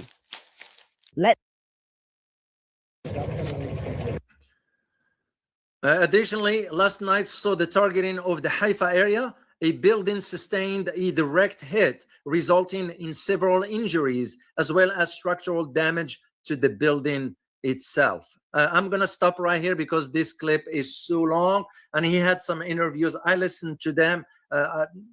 It will be what I need you to understand. It's really what's taking place on the ground. physically, so you'll see the images. Now, there is one thing I want to highlight to you. Some might say, well, Iran is not hitting the building directly. There is a reason for that. And the reason for that is because the type of missiles Iran is firing. That's why when it landed, given how dense Tel Aviv is, to those who've been in Tel Aviv, it's very dense. So you're looking at a small square area with dense populated area. So when you land a missile between buildings, it's going to damage whatever in its vicinity. That is the reason why Iran is doing it that way. So I wanted to just share this with you here for you to see with your own eyes. So now I'm going to move into talking about really what's behind Donald Trump lying. Why would Donald Trump lie? Well, the first question that comes, not a first question, it is first question. Is Donald Trump inherently a liar? You know, I'll ask that question because shame on a president that represents a country. Donald Trump doesn't represent me. I didn't vote for it. I don't vote anymore. It's because who are you going to vote for? And when a president like this lie to your face, that's, to me, it's an insult as a citizen. You know, you think, well, we are stupid, we can understand. And that tells you right there where the mindset of most Americans, you know, who voted for a guy like this, or even for Democrat, you know, both parties are two faces of the same coin here. Both of them are in support of Israel. Make no mistake about it. I'm here to tell you. But let's focus on exactly where and how this lying came about. Well, Donald Trump posted on Truth Social that as of yesterday, and here is the thing, he did it in all caps. Usually that's when you want to make something sort of drive a message home. And he said that, all caps, that the US and Iran had over the last, in quote here, over the last 2 days, very good and productive conversations regarding a complete and a total resolution of our hostilities in the Middle East. End of quote.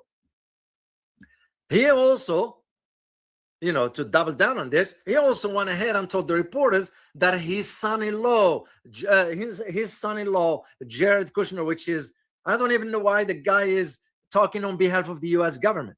If you only know the history of the family of the Kushner in New Jersey, it'll make you shake your head as far as corruption and so forth. That's another story for another day.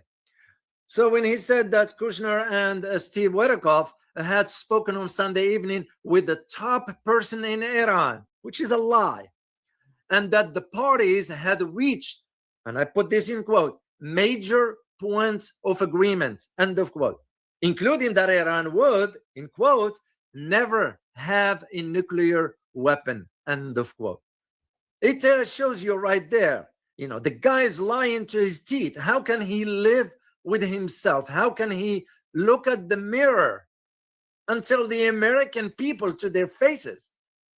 For the Arab and Muslim countries in the Gulf, shame on them also, because none of those Arab leaders had the guts to even send the representative to Iran and figure out what this is all about. Because the hard truth that a lot of people do not know, certain explosions that's taking place inside Qatar, in Arab Emirates, Bahrain, Kuwait, and all that, it's not Iran. It's not Iran that is doing that. As a matter of fact, Iran, even Turkey concluded that it's not Iran that has been firing certain missiles in Turkey or in other locations in the region. And that is why it is important to understand these dynamics as to where the lies are coming from.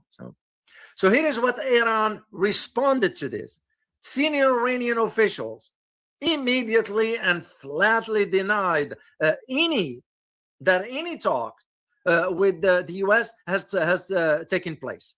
It will be, of course, a strategic mistake if Iran will ever trust the Americans or the British or the Europeans. Forget about it. As a matter of fact, the Iranian parliament speaker, Mohammad Baghir Kalibaf, I have a picture of him right here. he rumored to be the top, which he's rumored to be the top person now in the parliament there. He referenced to Trump to what he said, that no negotiations have been held with the US. This is what Mohammed Bagir said. And he is accusing, and rightly so, of Donald Trump of using the claim, you know why? To manipulate the financial and oil markets and escape the quagmire in which the US and Israel are trapped. End of quote.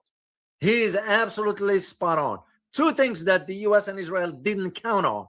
First of all, they underestimated Iran's capabilities because Iran didn't disclose everything. And I believe, as one who did the research about Iran, wrote a book and kind of learned, because it took me 2 years of research to write this book about Iran. So you kind of acquire the knowledge. Iran will not play all its cards. Not only it's a strategic way to do it, but it's common sense also. So I will say with absolute conviction that Iran still have some surprises for the US and for Israel. And that is one of the reasons why also Donald Trump now is realizing and is backing down. Remember, I give you, Iran, 48 hours. If not, we're going to obliterate you and so forth. Now he's backing down. Oh, I'm going to give you 5 days, which are nothing but a bluff. Hot air. That's all it is. And this is what you need to understand where this is. Even Mr. Abbas Iraqi confirmed that there was no talks. Iranian's foreign ministry spokesperson similarly denied any direct talks that has taken place. So that leads us to ask the legitimate question. What happened? What actually happened? Well, it's simple. You know, I remember when I was doing my master's degree in international security, we had to take a class. And you know what was that class about? Is the lies in the political scenes. So what we're looking at here is lie versus truth situation. And here is the fact. Multiple sources familiar with the matter told the news outlet here in the US, even including CNN, which I don't listen to, I don't trust the American media, but now they are realizing they're falling behind if they don't pick up the stories as true as they are. And you know what this source told them? They told them they are not, and those sources are high ups in the government, US government, that they were not aware of any direct talks between the US and Iran. That is the hard truth of it. And this leads me to mention quickly while I'm thinking about it, and sorry guys, I have to step aside from this while I'm thinking about it because I don't want to forget the issue of Diego Garcia being attacked. And you remember that they said it was, and I mentioned it, that they said it was a British source. There is nothing. Iran comes forward and said we have not attacked Diego Garcia and base, and that tells you the story right there. Someone is trying to pull Europe into the conflict. And if anytime I hear a source from Britain, I am immediately going to, you all remember the Russia Gate story? And it was, as a matter of fact, YouTube took down one of my clips that I had. They said, no, you're violating this. You know why? Because I was disclosing the truth. And that truth came from, you know, an MI6 agent being recorded by an FSB. That tells you the story. So, so far what I found, there is no truth about this Diego Garcia base being hit by Iran, whatever, because Iran itself said, no, we didn't. Iran's not going to lie about it. And this brings me, I just wanted to highlight to you while I'm thinking about it. And this brings me back to this conversation. But there is one fact that I was made aware of about 5 days ago. Didn't want to talk about it, didn't want till I ensure, as one who spent time in the Middle East, I understand how these dynamics work. There were some attempts by third countries behind the scenes to try to talk to Iran. But again, this is where I say, shame on the Muslim leaders. They don't have the gut to hop on a plane and go to Iran and say, you know what, we want to talk. We just need to talk. And that gives you the story. Like what Warwick Powell said yesterday, those Muslim leaders in those Gulf states, shame on them. They have no no determination, no strong will to say, you know what, America, we're going to reach out to our neighbor and we're going to figure this out. Because Iran made it clear, Iran is not attacking its neighbors. Iran is attacking the US bases in those neighboring countries. Iran now has some sophisticated sort of imagery provided by the Chinese, very accurate. This is not an error of a missile landing about 100 meters. No. We're talking about 10 meters from its intended targets. And that gives you the story right there. So there are some behind the scenes. Some have talks about Egypt and Pakistan. I will not jump the conclusions right now. That's why I'm sharing with you what's been reported, but I cannot confirm it 100%. Do I trust Egyptians? Hell no. Do I trust the Pakistanis? Hell no. And if you think, what those two have in common? They are all under the thumb of the United States. Don't even think that the Pakistanis are saying, we're going to defend Iran if it is nuked by Israel. No. You know, I will take the word of Kim over Pakistan. Get tax expertise without hidden fees. Switch to a TurboTax expert for $150. All tax situations. Because remember, both countries, Pakistan and North Korea, declared that if ever Israel used nuclear against Iran, they will step in. Well, in this case, I think North Korea is going to go for it first, then Pakistan. Pakistan will have to think twice. Why? For a simple reason. Once again, as one who spent time on the ground in that part of the world, especially between Afghanistan and Pakistan, you know, ISI and the US, they work together with the agency. So that's a fact. It's not a secret. You know, we've been giving the money, and usually when we give money to Pakistan government, we don't give it to the government, we give it to ISI. Simple as that.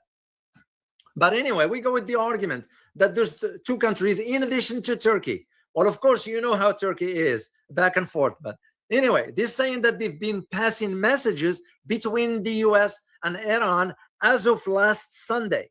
That's why I said I was made aware of this 5 days ago, but I didn't want to say a word about it.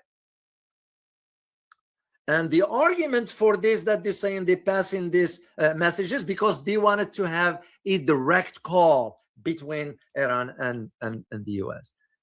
My advice, especially to the Iranians, it will be a strategic mistake if you ever open any door for negotiations with the Americans right now. For a simple reason. Why? Because Iran has the upper hand in this war. It is not the US that is winning the war. I am preparing an analysis for you. I'm going to release it on Saturday or Sunday this weekend, and really highlight to you the defeat of the US and why that is. Iran now has the upper hand, and it is my belief. It is my belief, and to those who might disagree with me, which you are entitled to, that's how we learn from each other. I believe, and please share your feedback on the chat box. I believe that the end of US dominance in the region and the end of Israel's invincibility and dominance is going to come at the hand of Iran. And it's already starting right now. Wait until I get to next time when I do the live stream about Daimona, and I'll share some stuff with you about this. And that's how I see it moving forward. And this is where two regional sources said that the US had shared 15-point list of expectations with Iran via Pakistan. I don't buy it. I will not buy that. This is nothing but, fillers in the air to show, oh, we are trying to reach. But also, it's not about that. It's about that we are stuck in a war that we don't know how to get out of it. And of course, if Iran would have ever agreed to that, they would have announced something. Yeah. And there is another source that contradicted this. So you have sources now that they are contradicting each other. The other source that I found is that saying that, you know what, this 15-point that the US provided, it will be next to impossible for Iran to accept.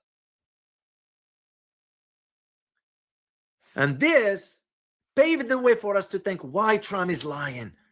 He's lying because there is the market angle to all this. Because here is what happened. Most of us Americans have no clue as to, we don't even know why we are into this to begin with. Because what's going on right now is that there is data coming out of certain financial institutions here in the US and some in Britain, but those are not government affiliated. Those are independent. So what they are disclosing is that they're finding out that there were major deals, business deals, worth approximately significant amount of money were made literally 15 minutes before Trump posted productive negotiations with Iran. And you know where it was disclosed? Not by a US source, not by British source. It was disclosed by Pravda. You know where Pravda is. That means the Russians had insights. That's part of the SIGINT, signal intelligence. They have some info. That's why they disclose this, because this is what fueling now the accusations that the announcements by Donald Trump was timed to move oil and equity markets upward. Because what happened, you know, I watch the markets because I have money invested in stuff and I watch where things are. The moment Donald Trump said this, the market went up. So what I need you to understand, because here is the bottom line to all this, is that Donald Trump literally significantly lied, but overstated this state of diplomacy. Because to him it's confusing day and night. And even if we are to talk about some sort of indirect talks or back channel messages passed through third party, you know, nothing substantive about it. And whether some will say, well, this is not amount to lying, that's just a strategic spin or wishful characterization of a sort of, is a matter of interpretation. That's the bottom line to it. However, Iran's denials was swift and pointed. That is what I need you to understand, because Iran knows it has the upper hand, not the US, not Israel. And the pathetic Muslim leaders in the Gulf are just watching from the sideline. What a shame. What a shame. And that is exactly where you have to understand. So I'm going to share with you 4 points and do my conclusion and conclude this live stream here. So why is Trump lying? We're going to have to think about this, because you think about the exaggeration and the spin that goes beyond just the fabrication of information and truth. And that's why I'm trying to help you make sure you guys don't consume whatever has been said out there. Have that critical intellectual curiosity to filter out facts from fictions. Here's the first reason why possibly Donald Trump is lying. And this is, again, my own interpretation, knowing how somebody at that position, given my time for the past decades or whatever in the government and understanding the hierarchy. It's because Donald Trump wants to back down from his own ultimatum without looking weak. Basically what we call it saving face. Just go back to Saturday, this past weekend. What did Trump say this past weekend? Are we talking about just 3 days ago? He said that I give Iran 48 hours ultimatum to open the Strait of Hormuz or face strike on its biggest power plant. That was Saturday. On Monday, yesterday, on Monday, he extended that by 5 days, citing productive negotiations. And as I said, I will do a video for you specifically about this because you need to know. And the critics are calling this Trump's latest tackle. We don't know what it means. An acronym for Trump always chickens out. That's what TACO is all about. Overstating the progress of talks gives him political cover for retreating from the threat he couldn't easily follow through on, because he knows what the response from Iran will. And I am convinced at this stage, Iran has more other surprises. Second point, to calm the financial market down. Trump's announcement often seen conveniently tied to open and close financial markets. Because here is the truth. He waited for the announcement. Look, go back to, if you have a Truth Social, whatever, you check that, check out the time and the dates, of course, and the timing, because he always mentioned the time. He waited until after the markets closed to announce the initial strike.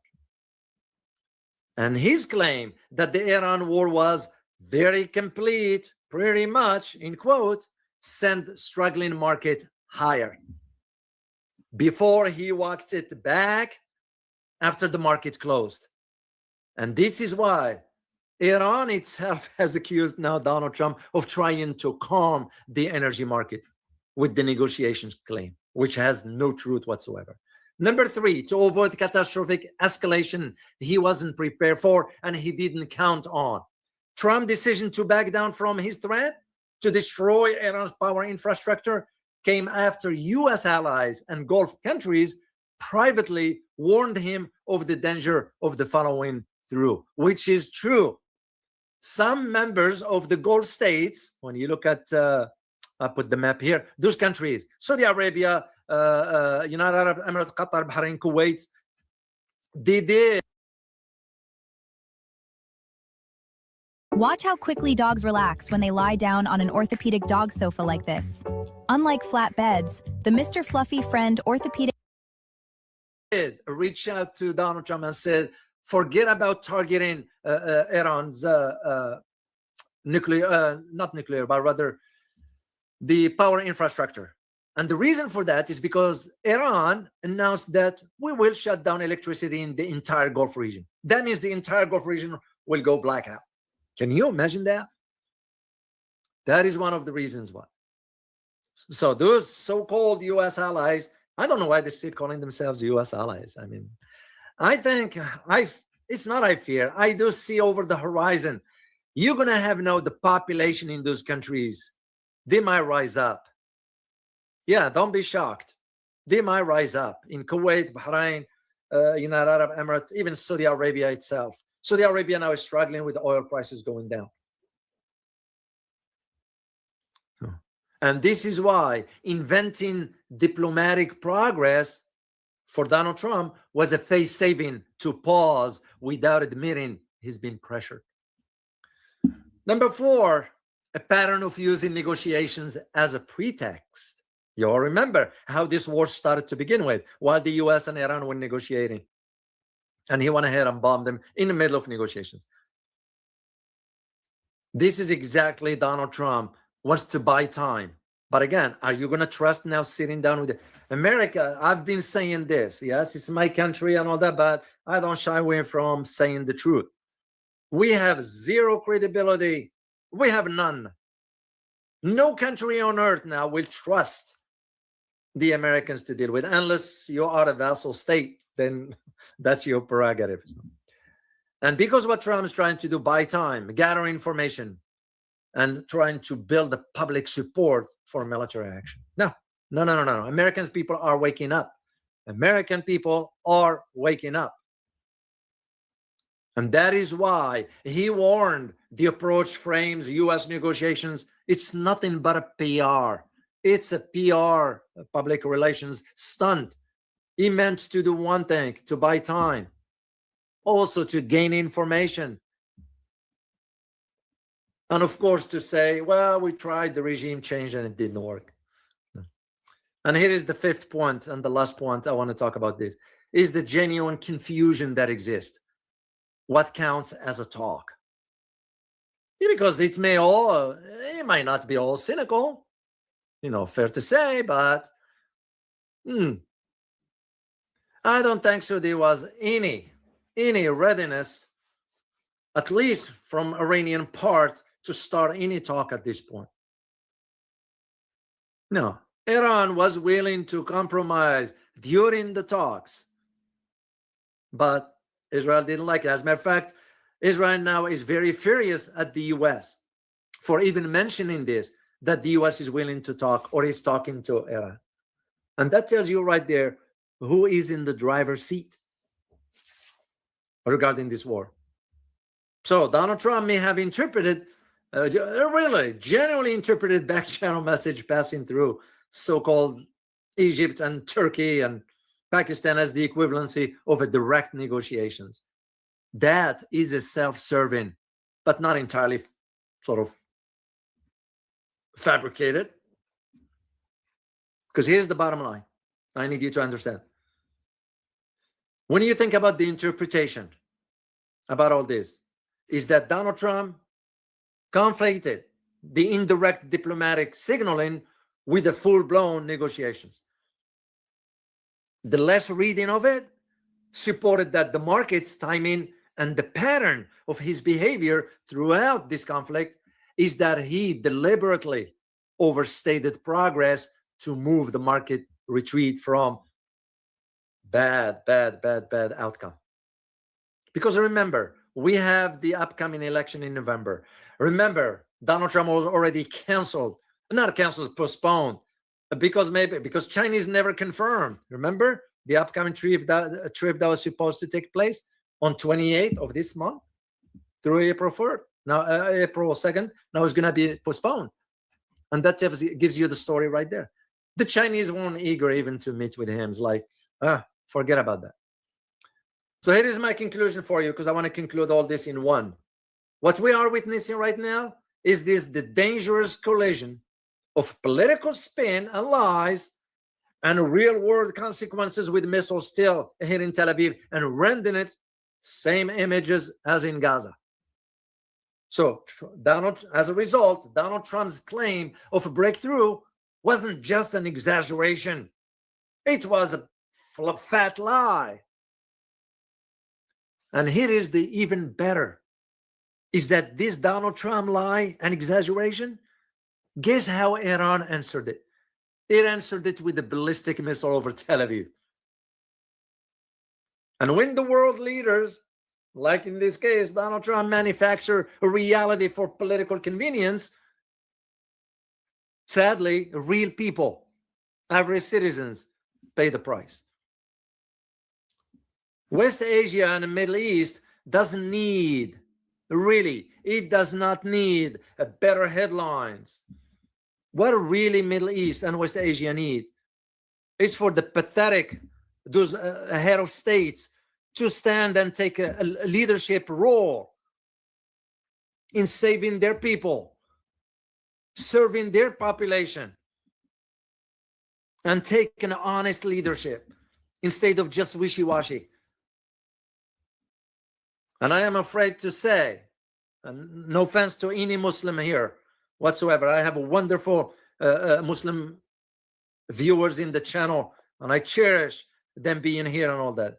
But hypocrisy has been the norm in certain Muslim countries. When I'm talking about Muslim countries, I'm referring to the leadership. I'm not talking about the people. What the leaders say versus what they do. Hypocrisy. And yet they go and pray. And yet they go and say, God, how can you do that? How can you look at the mirror? What a shame. What a shame. I will be, as I said, I will be doing 2 updates for you. One of them about Ben Gurion Airport that's been hammered. And the second one about Dimona. So in the next few days and so on.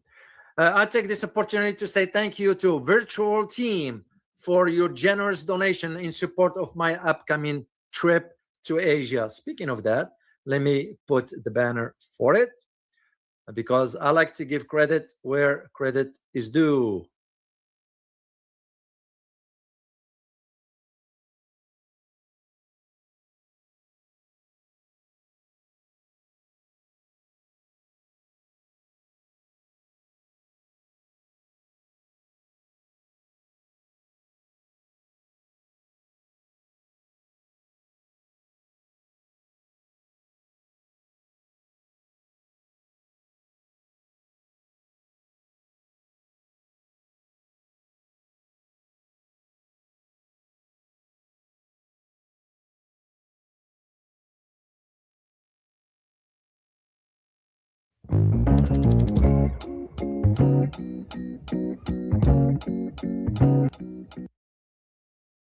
Kind of Vietnam talks, or he leaving the talks to talking to the animals. Maybe been quite a week.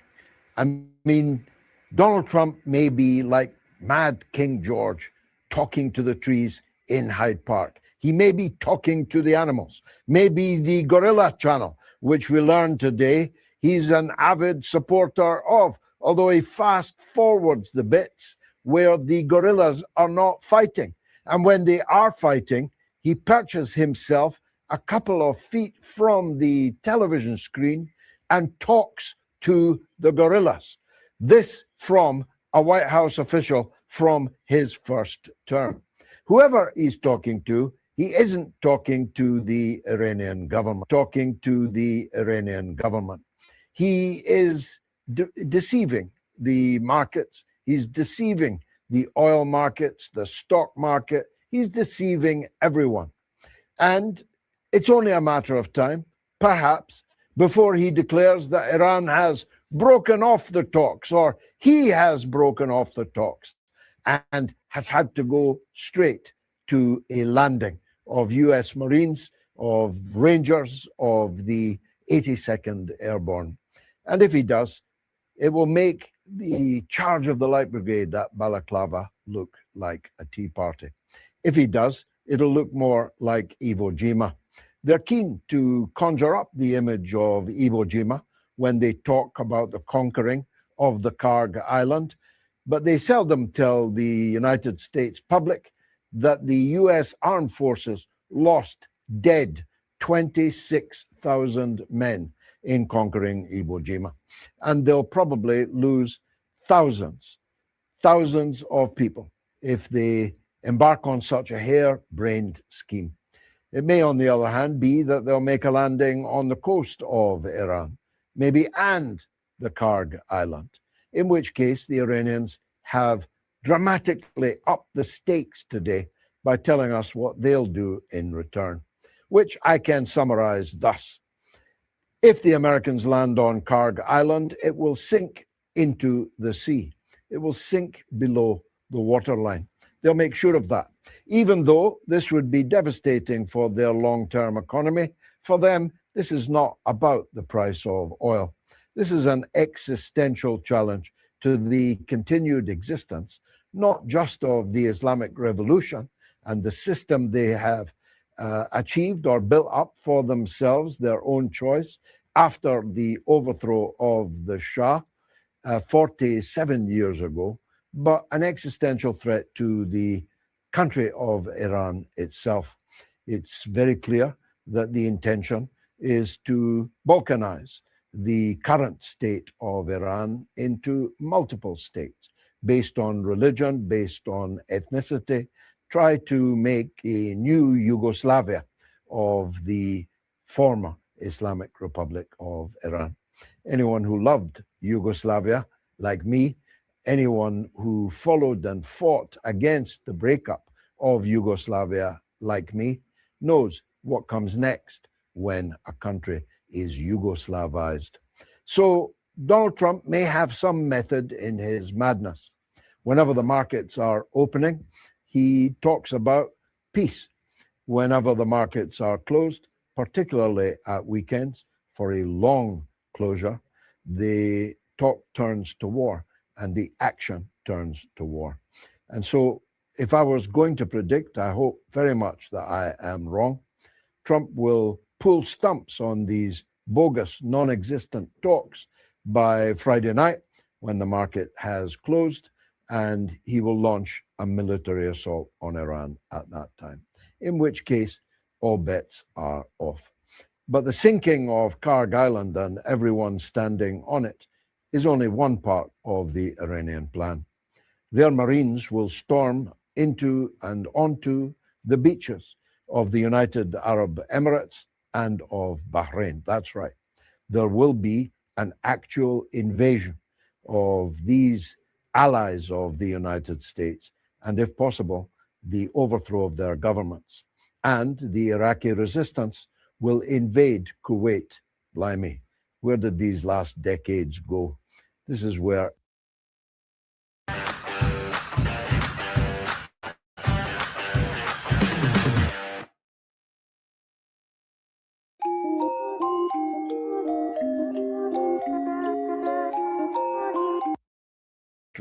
but every industry into a big giant slide.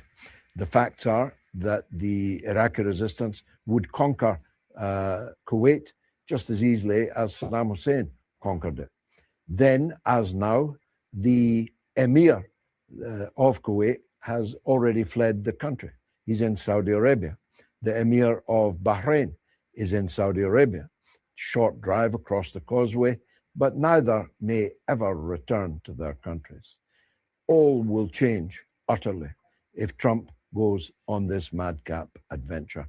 So if you are the mother or the lover or the mother or the wife or the sweetheart of any of these detachments of the US military, please know that there's a very high chance indeed that your man will not be returning, at least if he returns only in a box. So the situation is critical. Of course, we must hope that this doesn't happen, but the Iranians have been preparing for this day for 47 years. Their armed forces, their militias, and indeed their public have demonstrated over the last 3 weeks their fidelity to either their religion in many, many cases, or just their country in many, many other cases. As I pointed out to you before this war began, there are tens of millions of supporters of the Islamic system in Iran, and there are tens of millions of people who are what I call Iranian nationalists, patriots, who love their country and want to keep it together. When you fuse these two usually separate forces together, you have an unvanquishable population. That and the terrain of Iran, the mountains, the deserts, the kind of Vietnam forests that the United States found so difficult to quell when they last had a sojourn of this significance, will turn into a killing field for the United States of America. And the American public have to know this. In fact, all the signs are that they do know it. 61% of the US public opposes this war that Donald Trump, by choice, launched when he assassinated the leader of Iran and quickly followed it up with a double tap that killed at least 169 primary school girls at their desks in Madib. That massacre will never be forgotten, but the numbers involved will be dwarfed by what will happen if Trump now makes a move. We must hope, of course, that wiser counsel will prevail.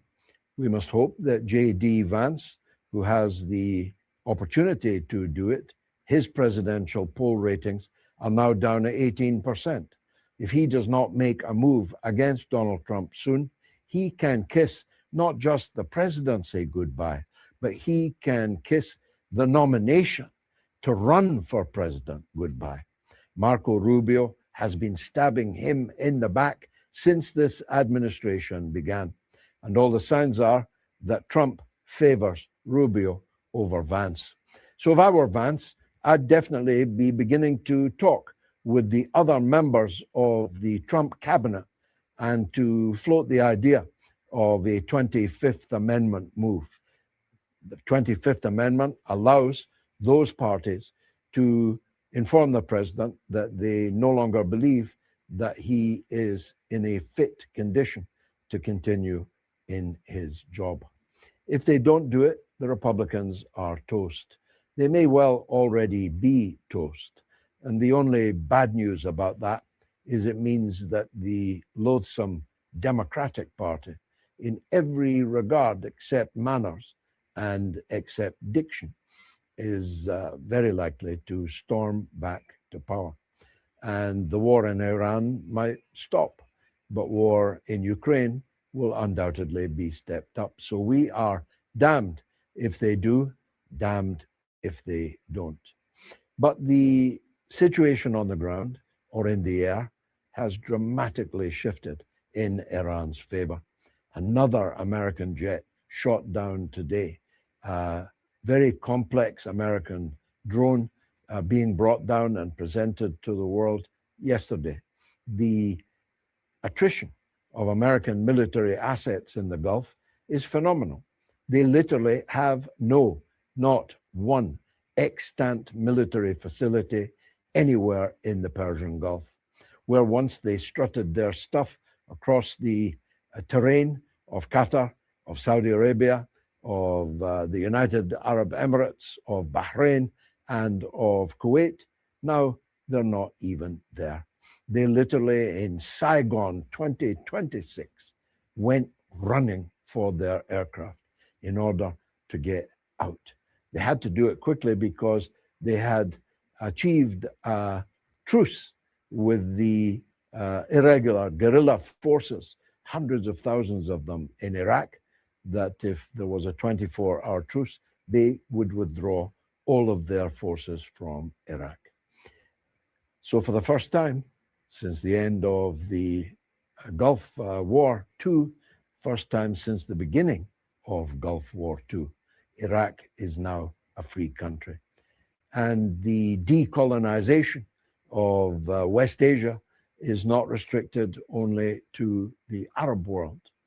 The Philippines today, after a decade of hostility towards China, proposed China's own policy as its policy so that they could jointly develop resources in the South China Sea. China's slogan throughout has been, put conflicts on hold, develop the South China Sea together. Well, miraculously, Mr. Marcos Jr. has agreed, and now amity, or at least the absence of enmity, may well break out in the South China Sea too. The whole disaster that Donald Trump has brought upon the world economy should not be underestimated. Everyone watching this has already and is about to suffer enormous economic and financial loss. And it's not just the oil. It's the oil and the fertilizer. It's the oil and the fertilizer and the gas. It's everything that comes down the Strait of Hormuz. It's everything that comes across the Red Sea, which means it's everything that comes through the Suez Canal. It's hard to overstate the level of economic disaster that is. Particularly, it must be said, for Europe. Europe, in the European Union, but also including Britain, has placed itself in a position that it cannot possibly escape from, having willfully, indeed kinetically, destroyed the possibility of having supplies of Russian gas. It now discovers that Qatar can't fill the gap. Qatar has declared force majeure and will not be able to fulfill its gas contracts as a result of the losses it has already suffered in its gas and other infrastructure. So no gas from Qatar, no gas of our own choosing from Russia equals no gas at all. Because, of course, there is a limit to price increases. Price increases to a point where people can literally no longer afford to buy it. And price doesn't actually necessarily fall at that point. The oil and gas companies, meanwhile, are recording record profits. So it's an ill wind that blows nobody any good. But perhaps the most significant cost for the United States empire is the plain visibility of its unwillingness to defend its allies, in the case of the Arab states in the Persian Gulf, its inability to defend its main ally, indeed, I argue, its 51st state, the Zionist state of Israel, is being hit 24/7, north, south, and in the center. Haifa and Dimona, again today. The Negev desert on fire. The pounding, now 4 times, of Israel's own nuclear weapons area in Dimona. Haifa, with its oil infrastructure and storage capacity completely destroyed. And Tel Aviv looking like Gaza. Now, I take no schadenfreude. I hate to see suffering of anyone.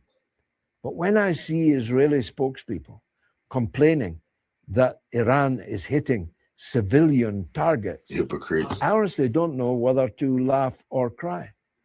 When I hear the public in Israel, which cheered to the echo the systematic nuclear bomb type disaster that they inflicted on Gaza, complaining about the desert that their country is now becoming, their capital city is now becoming, I wonder at the complete lack of self-consciousness.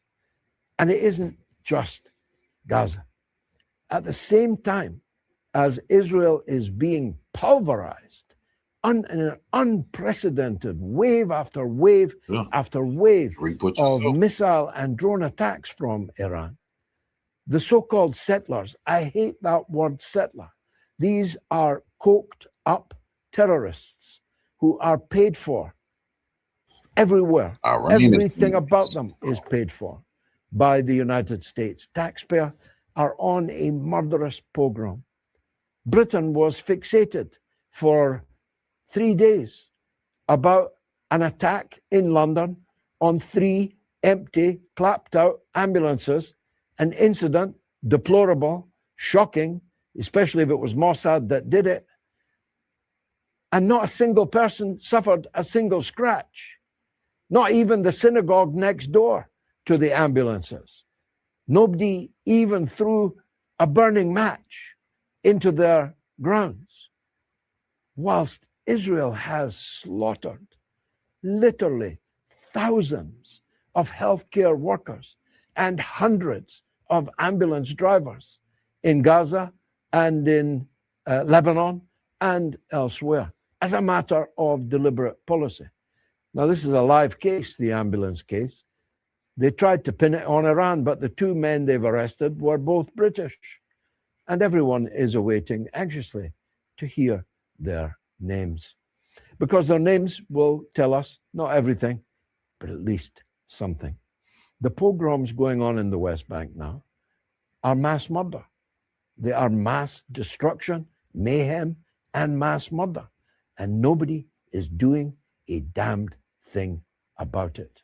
So, with no bells and whistles this evening, no stings, nobody telling me what to do or when to say it, I welcome you to the Mother of All Talk Shows. Here's the poll for the evening.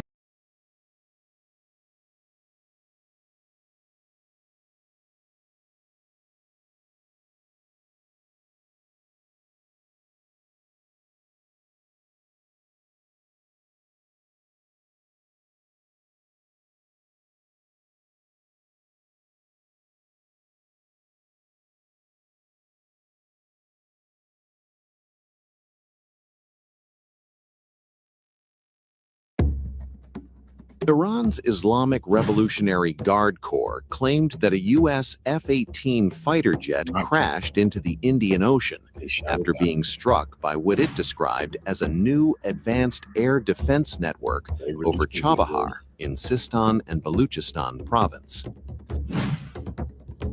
According to Iranian statements, the aircraft was engaged during ongoing hostilities and went down at sea following the hit.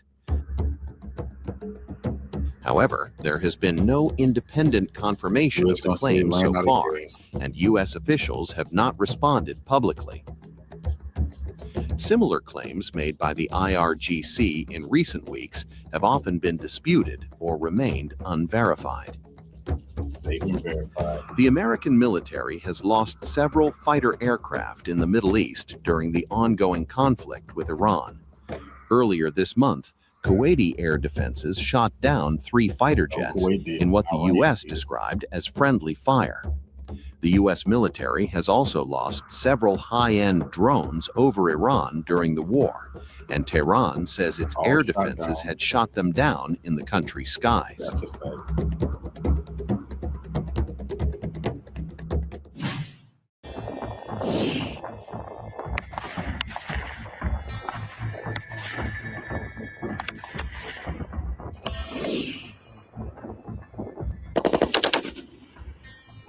We just got our lane. I don't know who they thought they were. They talk about defending over the Marines. Are you kidding me? That's what they want you to do. Iran has warned the United States against deployment of ground troops in the Middle East.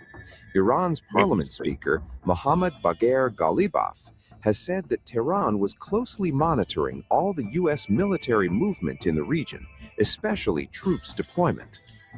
In an X post, Ghalibaf said, "What the generals have broke, the soldiers can't fix. Instead, they will fall victim to Netanyahu's delusions. Do not test our resolve to defend our land." The Donald Trump administration has offered a 15-point ceasefire plan to Iran through intermediaries from Pakistan. The development comes amid the U.S. military preparing to send at least 1,000 more troops to supplement some 50,000 troops already in the Mideast. The Pentagon is also in the process of deploying 2 Marine units that will add about 5,000 Marines and thousands of sailors to the region, the Associated Press reported.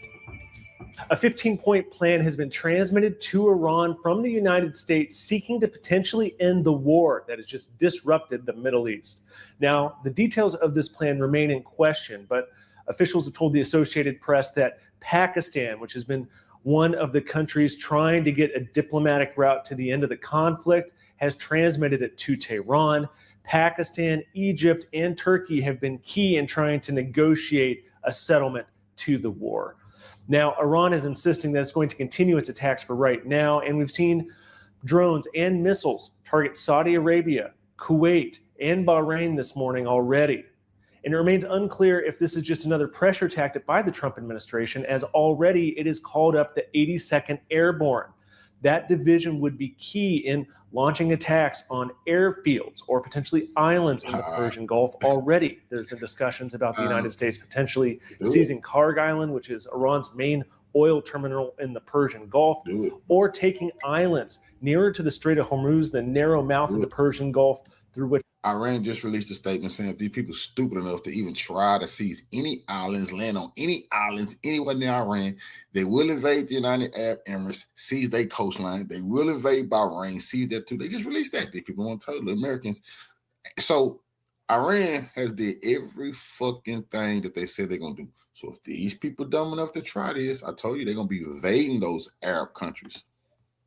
Which about 20% of all natural gas and oil once transited before the war. Iran is still continuing to maintain its chokehold on that route, though some ships have gone through, apparently with Tehran's blessings. So it remains unclear whether this 15-point plan is going to be enough to try to get to the negotiating table, but these new troop movements, as well as the soon-to-be arrival of more U.S. Marines to the region, again puts up the pressure on Iran as its attacks show no signs of stopping.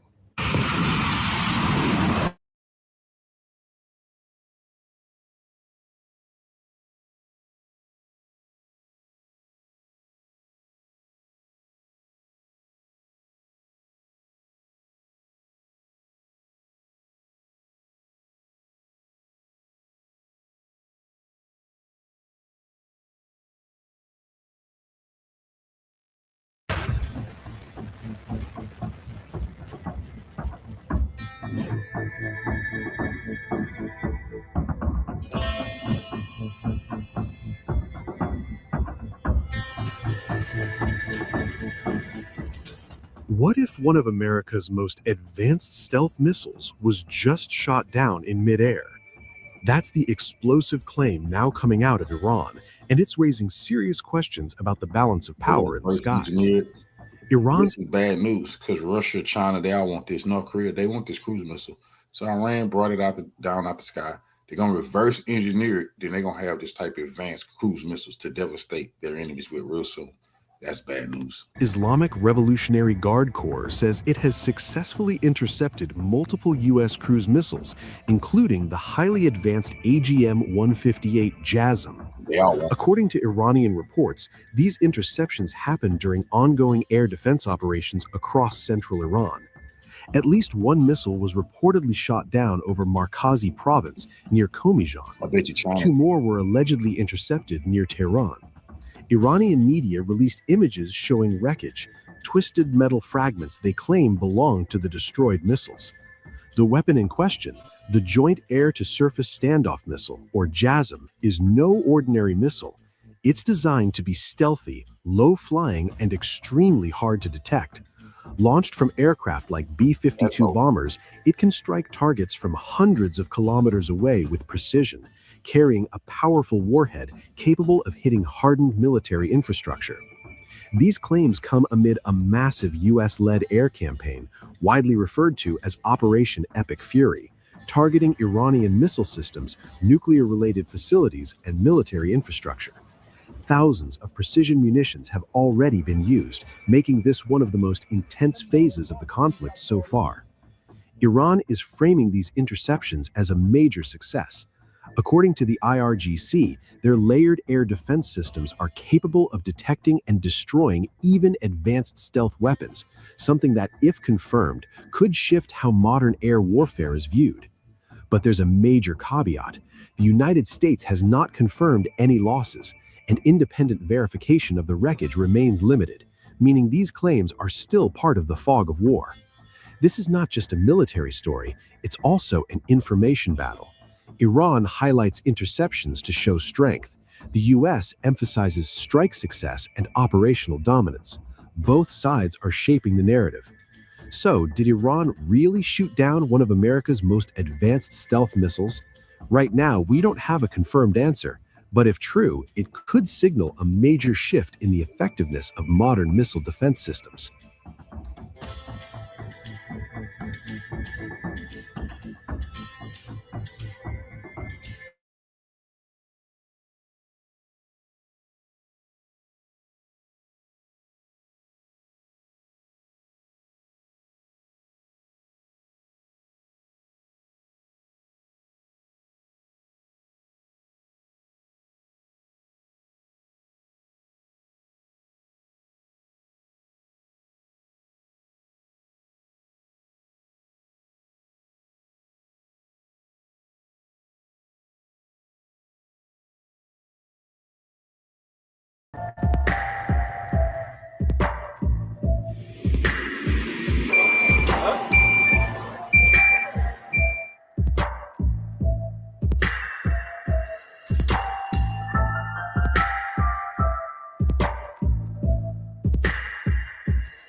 U.S. air defenses are under unprecedented strain.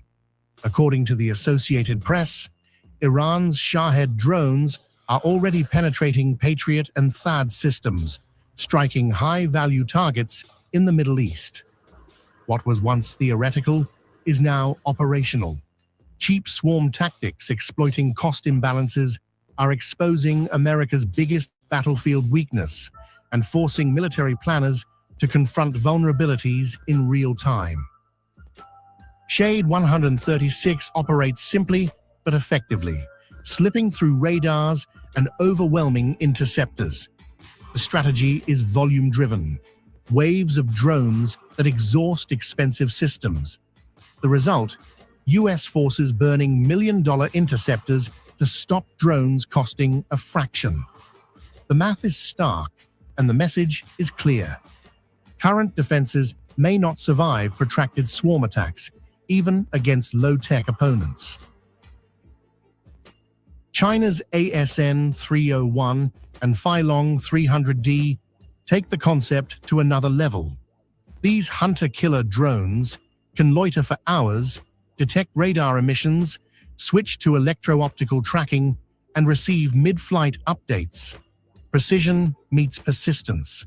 The battlefield transforms into a relentless radar-seeking environment. Cost, volume, and adaptability converge, creating a threat that could overwhelm U.S. air defenses across an entire theater.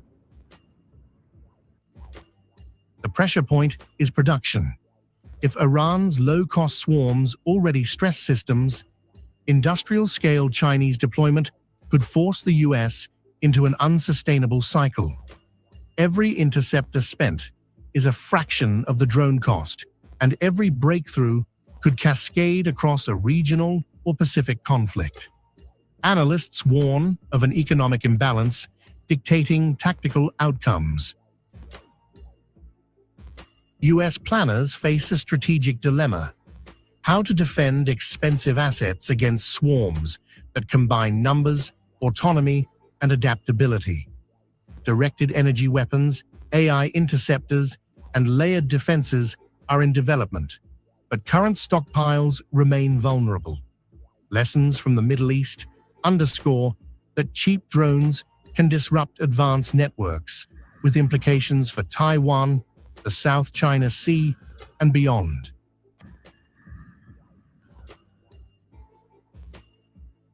The message is clear.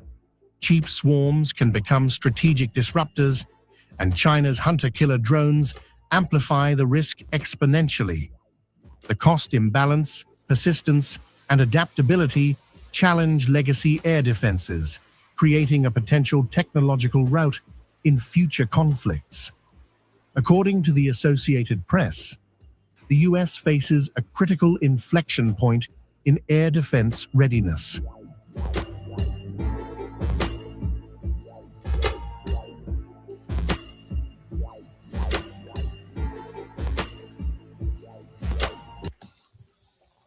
Perfect.